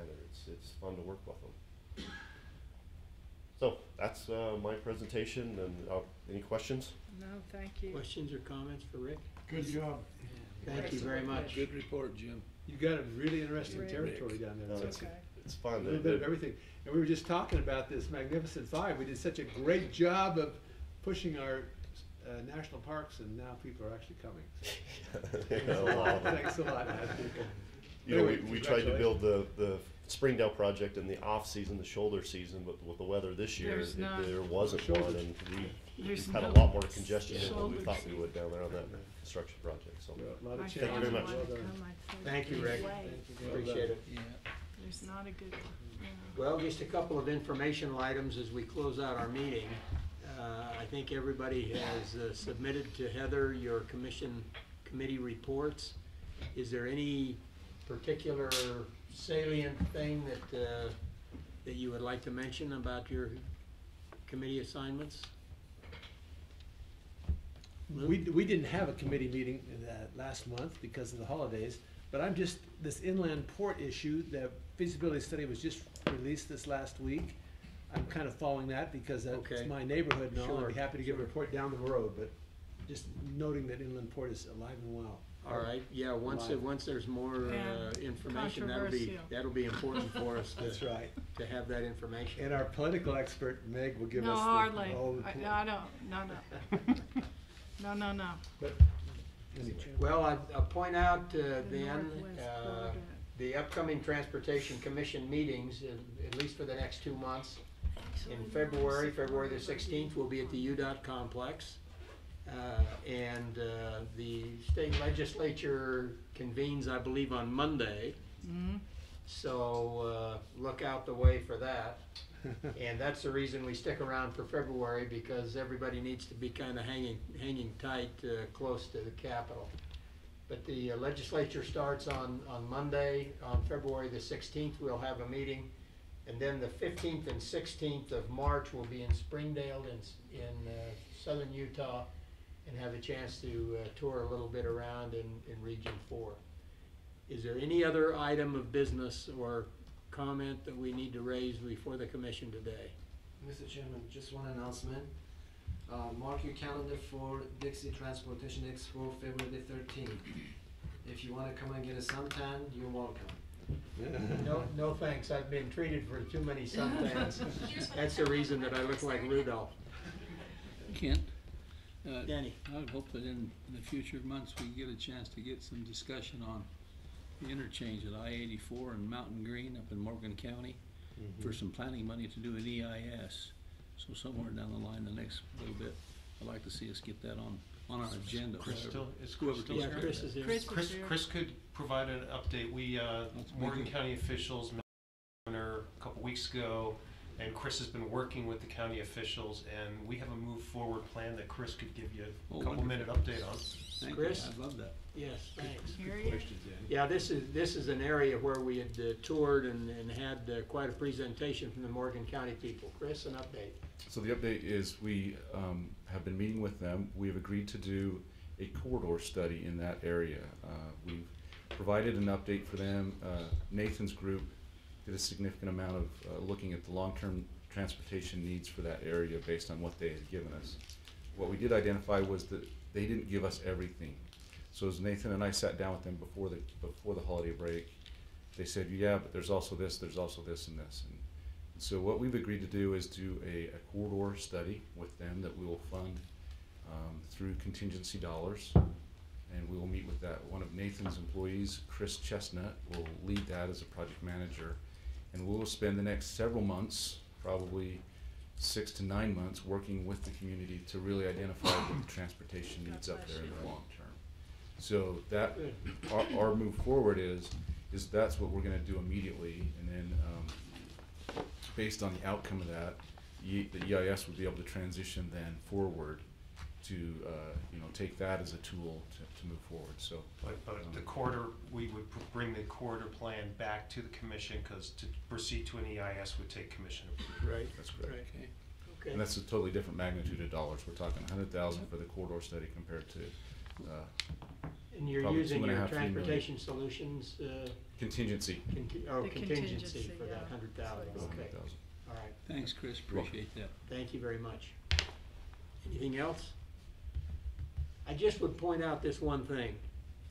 Remember last year, we went through the explanation of creating this transportation solutions program and consolidating some funding from other sources into transportation solutions so that the regions have a little more discretion and flexibility in working with the locals. Did you see reflected in these two presentations today the tremendous variety of programs that we've been able to address because of that change that we approved last year? And I think it was not only wise to make the change and the proposal, I think Shane walked us through that last year, but I think we're already seeing the advantage to the regions of being able to have that kind of funding, and not just the $1.5 million in contingency, which I still would argue it needs to be 2, because that's what I argued for last year. But the transportation solutions, we're talking about 15, 18 million bucks. That's a lot of money that's given them great flexibility, and I'm sure we'll see that from Chris and Brian this next month as well. But I just point that out. That's a program change that we're already seeing tremendous results from. Anybody else? No, I move we adjourn. Done. Thanks everybody for being here. It's been a great meeting. Leave, we're out of here. Thanks, Lou. She's got her coat on. We are moving No, free. I'm, Yes.